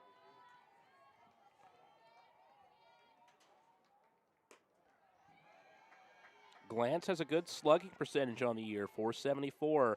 Has a lot of power, 2 home runs, a triple on the season out of her 10 hits. So definitely a little bit of power could jumpstart the inning for the Herd.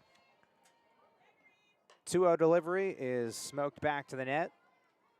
2 balls and 1 strike.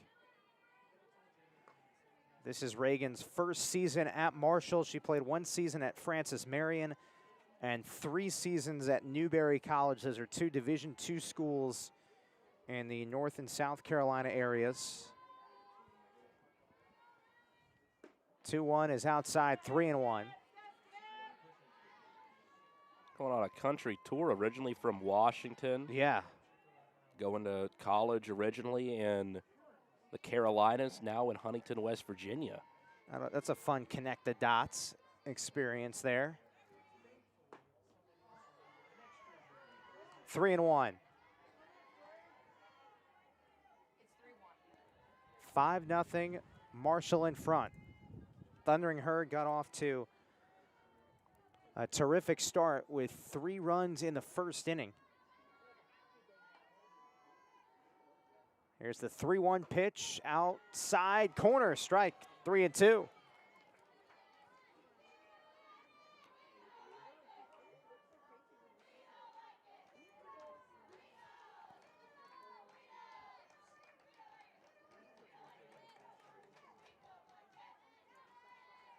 Skip Miller, her pitch count is at 100 right now. And here's a ground ball, Austin Miller, what a play at short.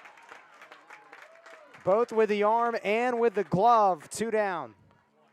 I mean, really impressive. She tried doing that earlier in the game. There was a runner on first, kind of got caught in the way in between on a double play there. That time, a lot easier to be able to grab the ball. Would have gotten, if there was a runner on first, would have gotten the runner out with second base touching on that before tossing it over to first with a great play. Destiny Washington at the plate for Marshall. And she takes inside, 1 ball, no strikes. It's a family affair for Washington. I mean, her sister Kalia now on the mound for the Herd. Also, another sister, Taylor, is a student manager on the team. All 3 Washington sisters having some role on this team. It's got to be pretty cool to be able to have some family. Absolutely. Really awesome to see.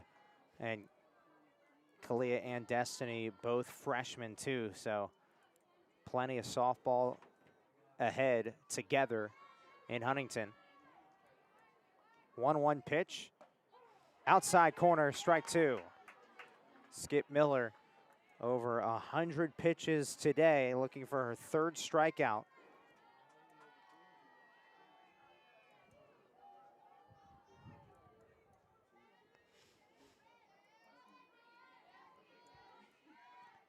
A 1-2 pitch. Maneuvers inside, 2 balls and 2 strikes. Skip Miller, who is for the 2nd consecutive year the ace of this Ohio pitching staff under pitching coach Derek Brown in his 2nd season, coming over from Toledo. 2-2 is smacked into shallow center field. CeCe Keitel makes the play to retire the side. So there's a 1-2-3 inning for Skip Miller, who's just been working there in the circle, more than 100 pitches, but she needs some run support to come her way. Down 5-0. Ohio will send 6, 7, and 8 hitters up to bat when we come back here at the Ohio softball field.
Back here at the Ohio softball field, alongside Carl Blaylock, I'm Sam Hyman. Ohio searching hard for some runs. Down 5-0 here in the bottom of the 6th inning. And this is the third pitcher of the game for Marshall. We introduce you to Lindsey Henson, the junior from Lawrenceburg, Indiana. Has not pitched much at all this season and fires a first pitch strike on the outside corner to Yasmin Logan. She only has one appearance on the year. It was March 2nd against Butler. Went 2/3 of an inning, 2 hits, 2 earned runs, 3 walks. With this being a midweek game right before conference play, you'd imagine with this lead that Morgan Zirkle's team has, save some of that energy, save those arms, and give Lindsey Henson an opportunity to pitch with a 5-run lead. I think it's really a great opportunity to see what Henson has, especially right now with the depleted circle, only having two pitchers that you can really rely on. Try to see if you can develop Henson and see what she can do. And right now, I mean, she's given a really good at-bat here to Logan. Well, Lindsey Henson does have a pretty good background. Earlier on in her career, she pitched at Drury University, a Division II school, where she posted a 1.23 ERA in 2023. So definitely has the potential. Did it at the Division II level. Here she is at the D1 level. Went from JUCO to D2, now to D1. Started at Jones College, an NJCAA school. Here's the 3-2 pitch. Downstairs, Yasmin Logan draws a leadoff walk. That is one thing that Henson struggled with. 3 walks in those 2/3 of an inning. And now we get a pinch hitter. Sydney Grine is going to pinch hit for the Bobcats. This is her 9th appearance in a game this season. She's just 1 for 13 at the plate, so big opportunity for Sid Grine to do some damage here, get Ohio closer to perhaps cracking the scoreboard. She was 1 for 13 so far this year, but last year, 279 hitters, 16 RBI, scored 18 times. Could be the jump start that both she and the Bobcats need. Yeah, Sydney Grime started a majority of games last year, to your point, but Austin Miller has been the primary shortstop this season for the Bobcats.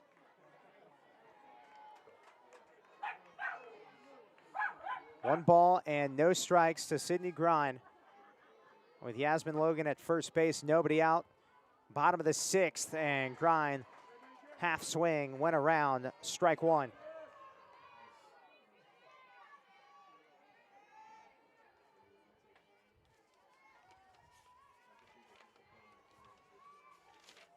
Just want to see one get put in play here by Grine.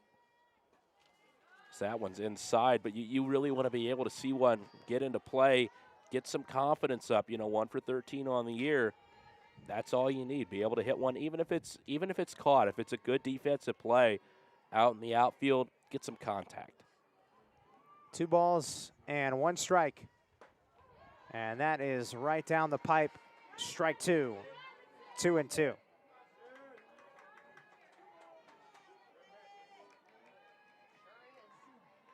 Nobody out. Another opportunity for Ohio. They've had 2 runners on base each of the last 3 innings, but haven't been able to push a run across.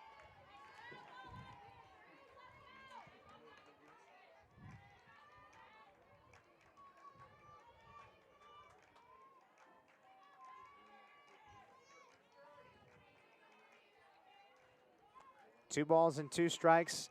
Lindsey Henson delivers, and Grine takes low, 3-2. If anything, Sydney Grine coming off the bench here. Oh, she did go around. According to the first base coach, boy, everybody assumed that was ball 3. And that's not. That's the second time we've seen that. 1 on each side now. Derek Smith thinking she went around, and so officially, that's a strikeout. Brenna Farmer at the plate. The freshman takes high. 1 ball and no strikes. And time is called. A brief visit in the circle for Marshall.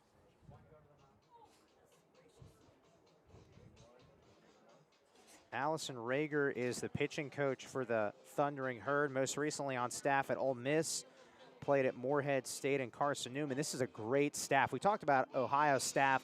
What an awesome staff with a ton of knowledge. Derek Brown, over 30 years of coaching experience. Lily Piper, a stud at Ohio State, plays for Athletes Unlimited, and of course Jenna Hall. But behind Morgan Zirkle, you've got Allie Harrell, Sydney McKinney, and Allison Rager. All three also have connections to the professional softball league that is Athletes Unlimited. That one looked like a little bit of a pitch out there. It did. Definitely by design. 2 balls and no strikes to Brenna Farmer, looking for her first hit today. And she smashes it in the air to right center field. Going, and goodbye! Brenna Farmer's first career home run. And it's right here in Athens. A 2-run shot for the freshman. Just left that one too much over the plate. What a moment for Brenna Farmer. And she gets the hard hat. That is the home run celebration acknowledgement.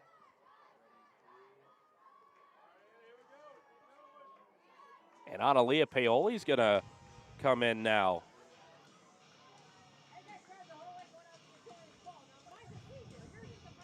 Well, the Bobcats waited until the 6th inning. They certainly tried before that, but unable to crack the scoreboard until the 6th. And now it's a 3-run game. Here's another pinch hitter, Analia Paoli, who steps in. And she's been a regular in the starting lineup for Jenna Hall, 21 starts, but hitting just .258 after hitting above .300 last season. Takes up and away, 1 ball, no strikes. Feels like now a brand new ball game here. Yeah, it certainly is. I mean, that's one of those moments where if you're able to capitalize on it, it can snowball, especially for a pitcher like Henson, still getting used to the Division I level. It could definitely snowball. If Paoli can put something in play, the Bobcats really have momentum here. And again, Ohio going up against a pitcher right now, Lindsey Henson, who has only thrown 2/3 of an inning all season. The junior transfer from Division II Drury University. Definitely in a difficult spot here on the road. 2 balls and 1 strike to Analia Paoli, who is hitting in place of CC Keidel out of the 9 spot.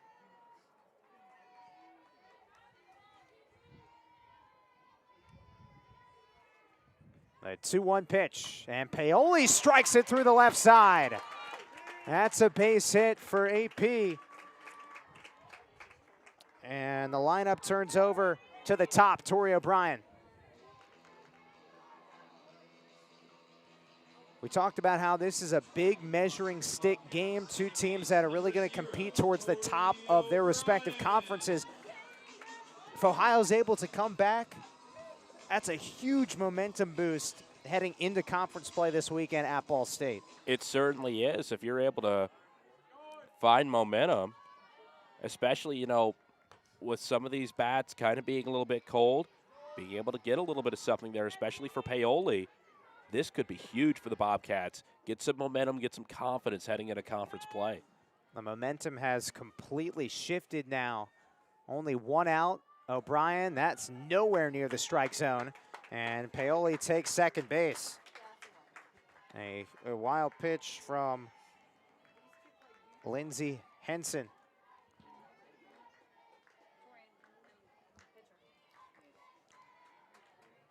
Two balls and no strikes with 1 out. And Henson delivers. And O'Brien clobbers it into center field. Catch made. Keisha Parks 2 down. Those two, Henson and O'Brien, have known each other for quite some time, played youth ball together. Now batting for the Bobcats, right fielder, Reuniting. number 1, Again, this is Lauren Henson's first year Uhas. at Marshall. Lauren Uhas stands in for Ohio.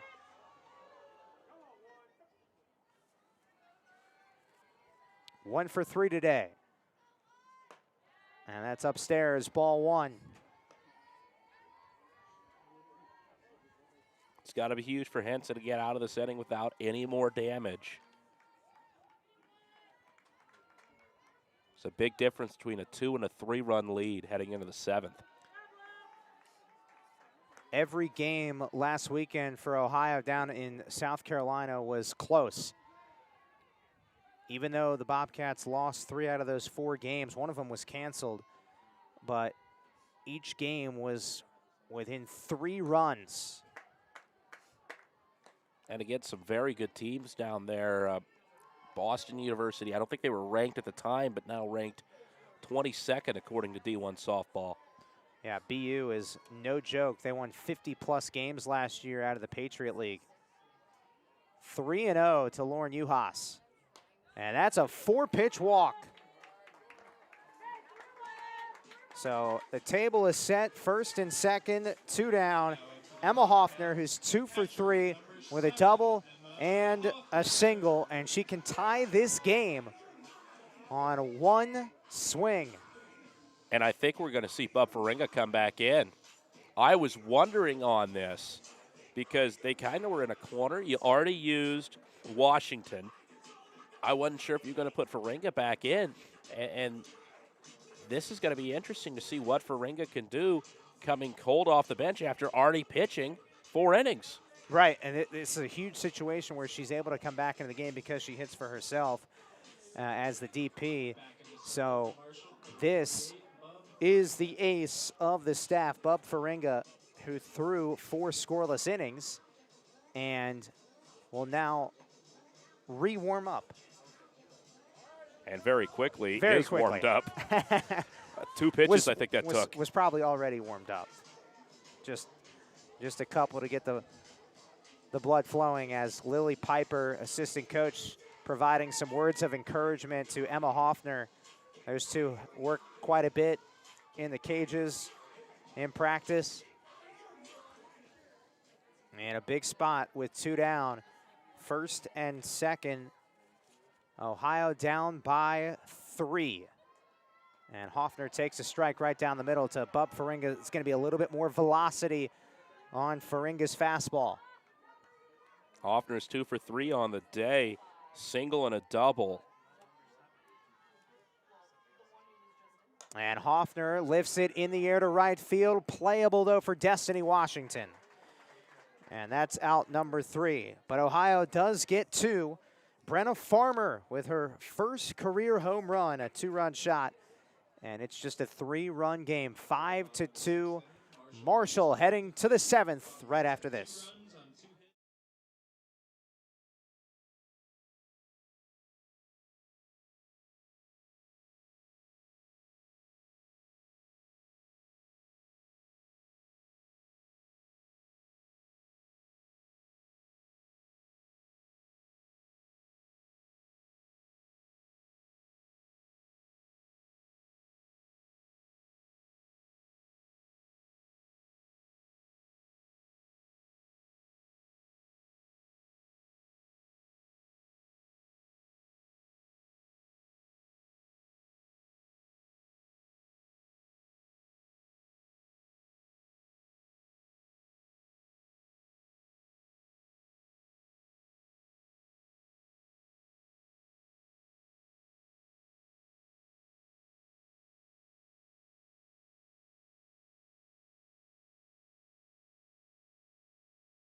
Great crowd on hand here at Ohio softball field, and we welcome the folks from Wahama High School, same high school that Mikey Living attended. Ohio freshman pitcher, so great to see those fans making the trip here to Athens. Yeah, only 30 minutes from 35 minutes, depending on what the traffic is across the bridge from Mason, West Virginia, but not too far of a drive, and great game for them to see. Bobcats put up 2 runs in the bottom of the 6th inning. We're in the top of the 7th. 0-1 the count. Skip Miller has thrown more than 110 pitches today and faces the top of the order for the Thundering Herd. Sydney Bickle, and Bickle hammers this one towards the convo, off the light pole and into the Marshall bullpen. That ball was crushed. Oh my goodness. That light pole saved a few cars. Mine included. 0-2, Skip Miller prepares, and the off speed is rolled over towards short backhand. Tori O'Brien quickly, but not quick enough. Infield single, Sydney Bickle. It's her second hit of the game. And, I mean, that's just a great spot of finding the gap where the players aren't. Just snuck it by Miller, and O'Brien made a great play getting over there to try to grab it, but with the speed of Bickle, she just did not have enough time to get it over to first in time.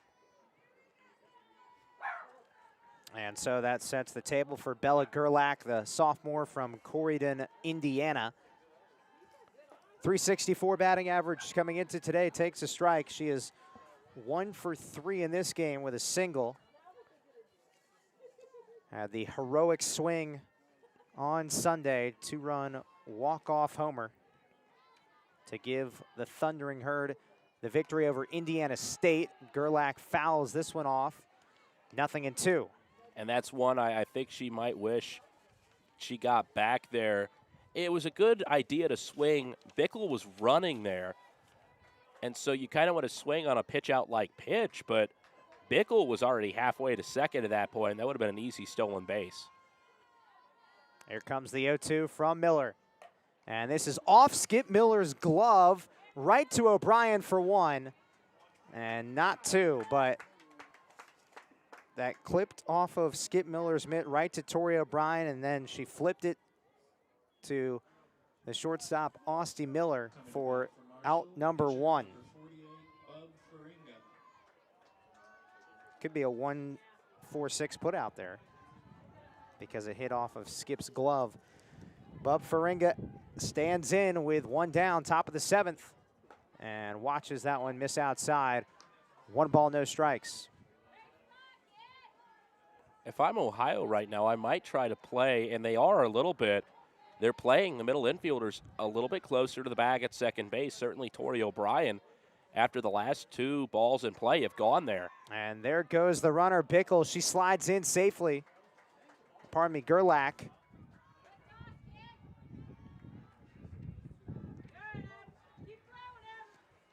Perhaps some insurance for Marshall. 1 down. And it's a 1 ball, 1 strike count to Bub Faringa, who started this game in the circle, came out, now is back in after Marshall dealt with some trouble in the 6th.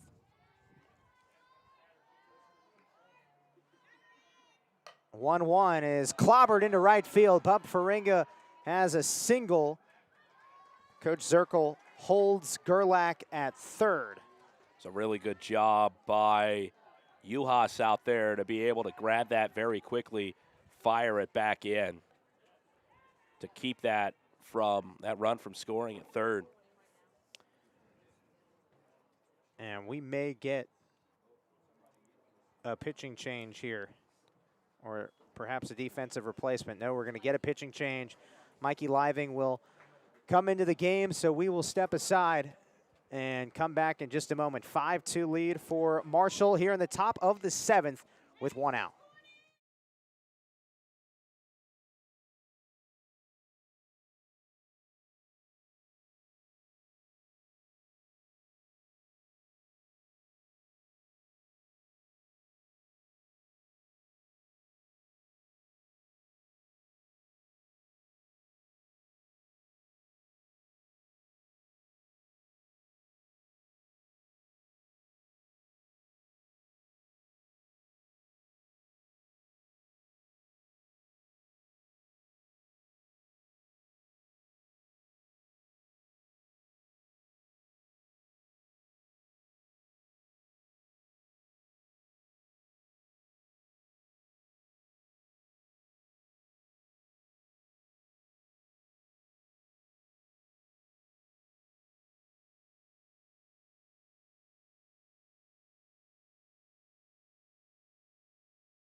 New pitcher in the circle for the Bobcats is the freshman from New Haven, West Virginia, out of Wahama High School.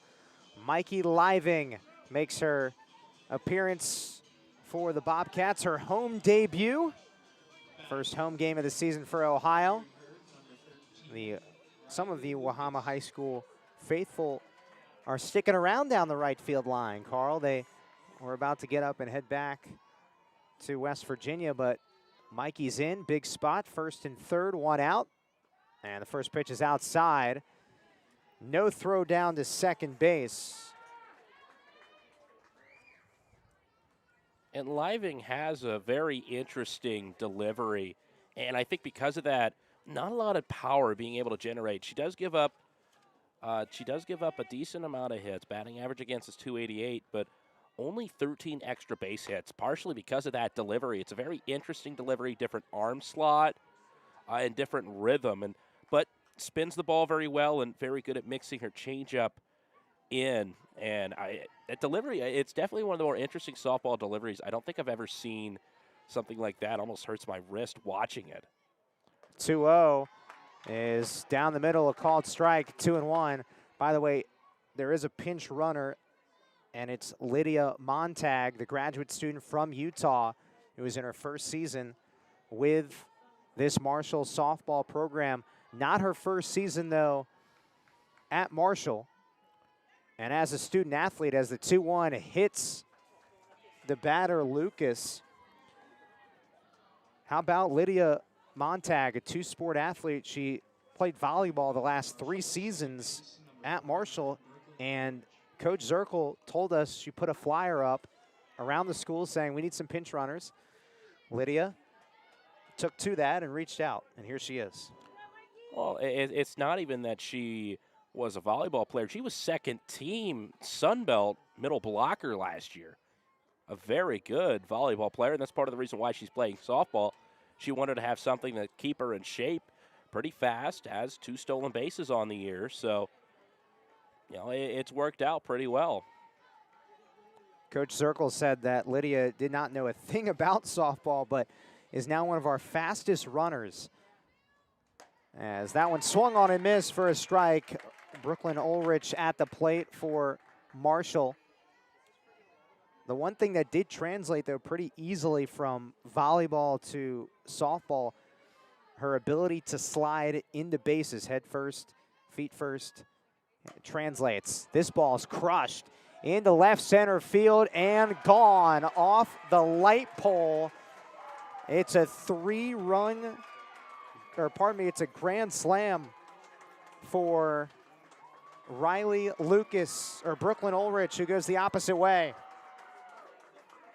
And Marshall leads comfortably now, 9-7 on that grand slam from Brooklyn Ulrich.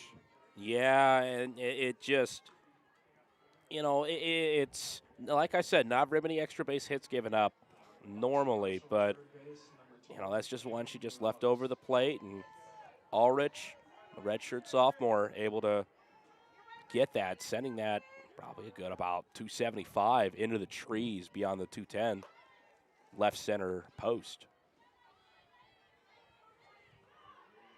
So that really gives Marshall a ton of run support now.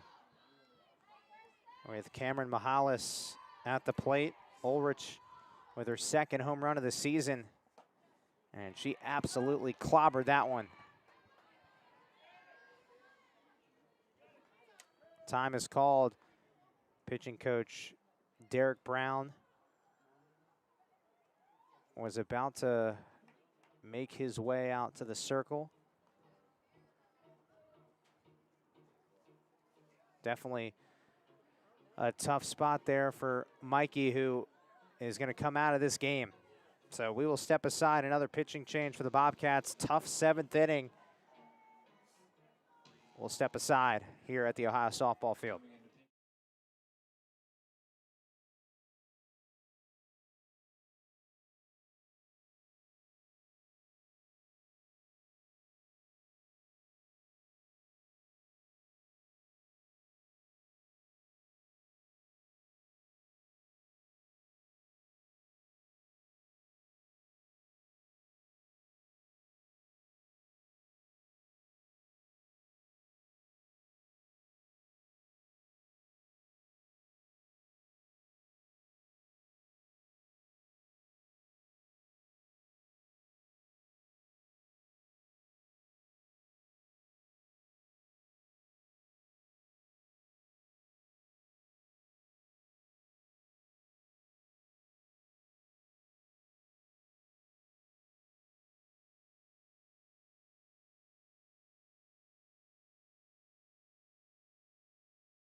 New pitcher is Ellie Green, who makes just her 4th appearance of the season.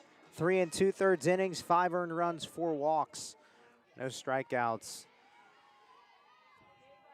As we resume action here in the top of the 7th inning, Cameron Mihalis at the plate. Brooklyn Ulrich just hit a grand slam to really break this game open here, 9-2 in the 7th.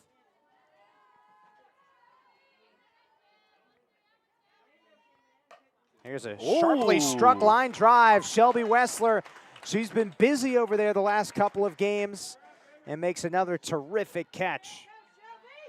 That was one of those situations where it's not so much she made the catch, it's more the catch made her. That ball was right to her glove.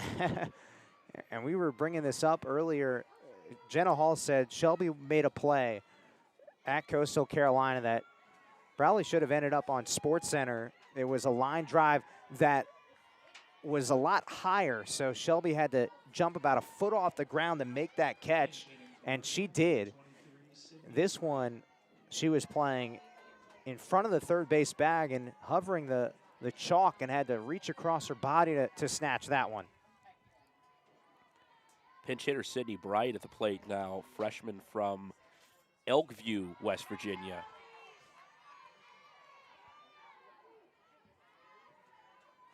She takes strike 1. Yeah, this is her first AB of the season.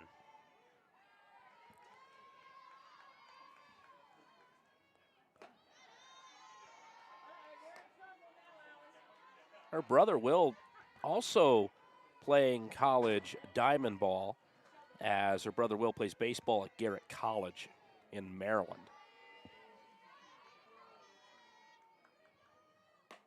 Ooh. Here's the one that goes past the mitt of Ellie Green, fielded by the shortstop Austin Miller, and that retires the side.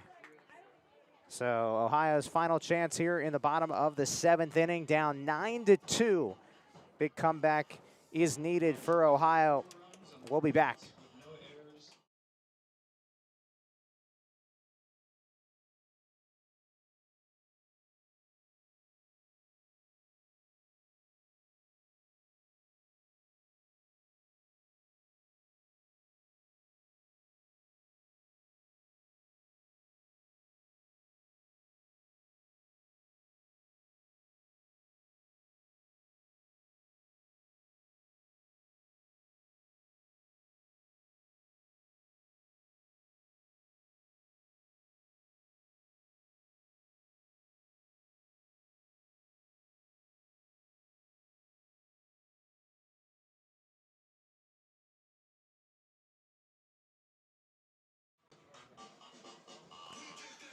Bottom of the 7th inning, last chance for the Bobcats. 4, 5, and 6 hitters. Shelby Wessler, Izzy Wilson, Yasmin Logan, the expected We're going to get Belle players. Hummel. Yeah, I think we're going to get Belle Hummel to make her debut at the plate this season. On deck in place of Izzy Wilson. But first, Shelby Wessler, 1 for 3. Bub Faringa deals. Inside, ball 1. So Ohio got 2 in the 6th. Brenna Farmer's first career home run, a 2-run shot, made it a 3-run game, but then 4 runs responded from Marshall in the top of the 7th. And here's a soft line drive caught. Cameron Mihalis, 1 down. Yeah, just right to Mihalis there. About the same thing as Wessler, only a little bit less hard hit there. And here is the first at-bat of the season for Belle Hummel, coming back from injury. A slap hitter. Strike 1. She made 55 starts last season, hit .297. For the most part, hit at the top of the order or was the number 9 hitter. And had 14 stolen bases as well. So Coach Hall was talking about how excited she was to get Belle Hummel back. And perhaps maybe she'll start for the first time this weekend when Ohio opens up MAC play. 1 and 2. It's definitely a great opportunity to be able to get her a little bit of a live at-bat in the game. You know, obviously not being able to hit live since last season, it's really key, especially, I mean, just to get the eyes back to the way you want it to see, you know, being able to see the pitches at that speed in game. It's a lot different than in the cages. 1-1 pitch to Hummel is outside. 2 balls and 2 strikes to Bell Hummel, the sophomore from Cincinnati, Ohio. Still has that right wrist taped, but it's a whole heck of a lot better than when she had the brace on the early portion of the season. 3 balls and 2 strikes to Bell Hummel. That was a hard pitch to lay off of, really close there. And the payoff is bounce to the third baseman. Mahalis makes the play, 2 down. So Marshall is 1 out away from taking this midweek solo matchup. Here's Yasmin Logan. Well, the Bobcats, looking at the way their season's gone so far, they started off the season 11-5, played some really tough competition, and recently snapped the 6-game skid against George Mason. But again, you're looking at some of the teams they played against. Penn State twice, and Penn State is really a nice surprise in the Big Ten right now. They're 15-6 as Yasmin Logan singles up the middle to keep this game alive. You got Penn State, who's 15-6. Ohio played them twice. Arkansas is 20-5. FAU 20-6. Boston's 18-1. Coastal Carolina 17. I mean, these are teams that they don't just have winning records. They've got records well above 500. So, you know, Ohio's sitting at 12-11 before MAC play. And they've dealt with some injuries. Still, you got to feel pretty solid when it's all said and done. Absolutely. And especially once you get into conference play, a little bit better of a rhythm, less long bus trips. You know, that'll really help. Yeah, it was a long bus ride down to Conway, South Carolina, nearly 8 hours. Can only imagine. And Ohio lost 3 of those 4 and played really competitive games. Austin Miller slices this one into left field. Back-to-back singles for Ohio in the bottom of the 7th inning. And that'll bring up Brenna Farmer, who on one swing can make this game a little bit more interesting. 9-2 is our score. Farmer homered her last time up. And looking at this, it could be a thing where Bub Ferenga's just kind of running out of gas here. She's already thrown a ton of pitches earlier in this game, and then having to come back into action. Could be a lot of fatigue there. Farmer grounds it to short. Bickle vacuums it up and ends the game. A force out made at second base. And that does it. So Marshall wins by a final score of 9-2. The Thundering Herd improved to 14-11 overall. Ohio falls to 12-12. The Bobcats will be back home. Their first MAC home series on March 29th and 30th against Central Michigan, but hit the road to start the season in MAC play at Ball State. Carl, your final thoughts from today's game? Well, I mean, it was a really good fight by the Bobcats being able to fight back into this game, but Marshall, they just really hit the ball in the right spots, find the open spaces in between the Bobcat defense and the Thundering Herd. They made it count when it mattered. I mean, you really only had a few pitching mistakes, but each pitching mistake Marshall was able to really capitalize on. You really saw it with Brooklyn Ulrich's grand slam that ended up being the difference in this game. So that does it for us here at the Ohio softball field. Marshall wins it by a final score of 9-2 for our outstanding crew led by Jordan Bose. I'm Sam Hyman. That's Carl Blaylock. Appreciate your time, Carl. Great having you on.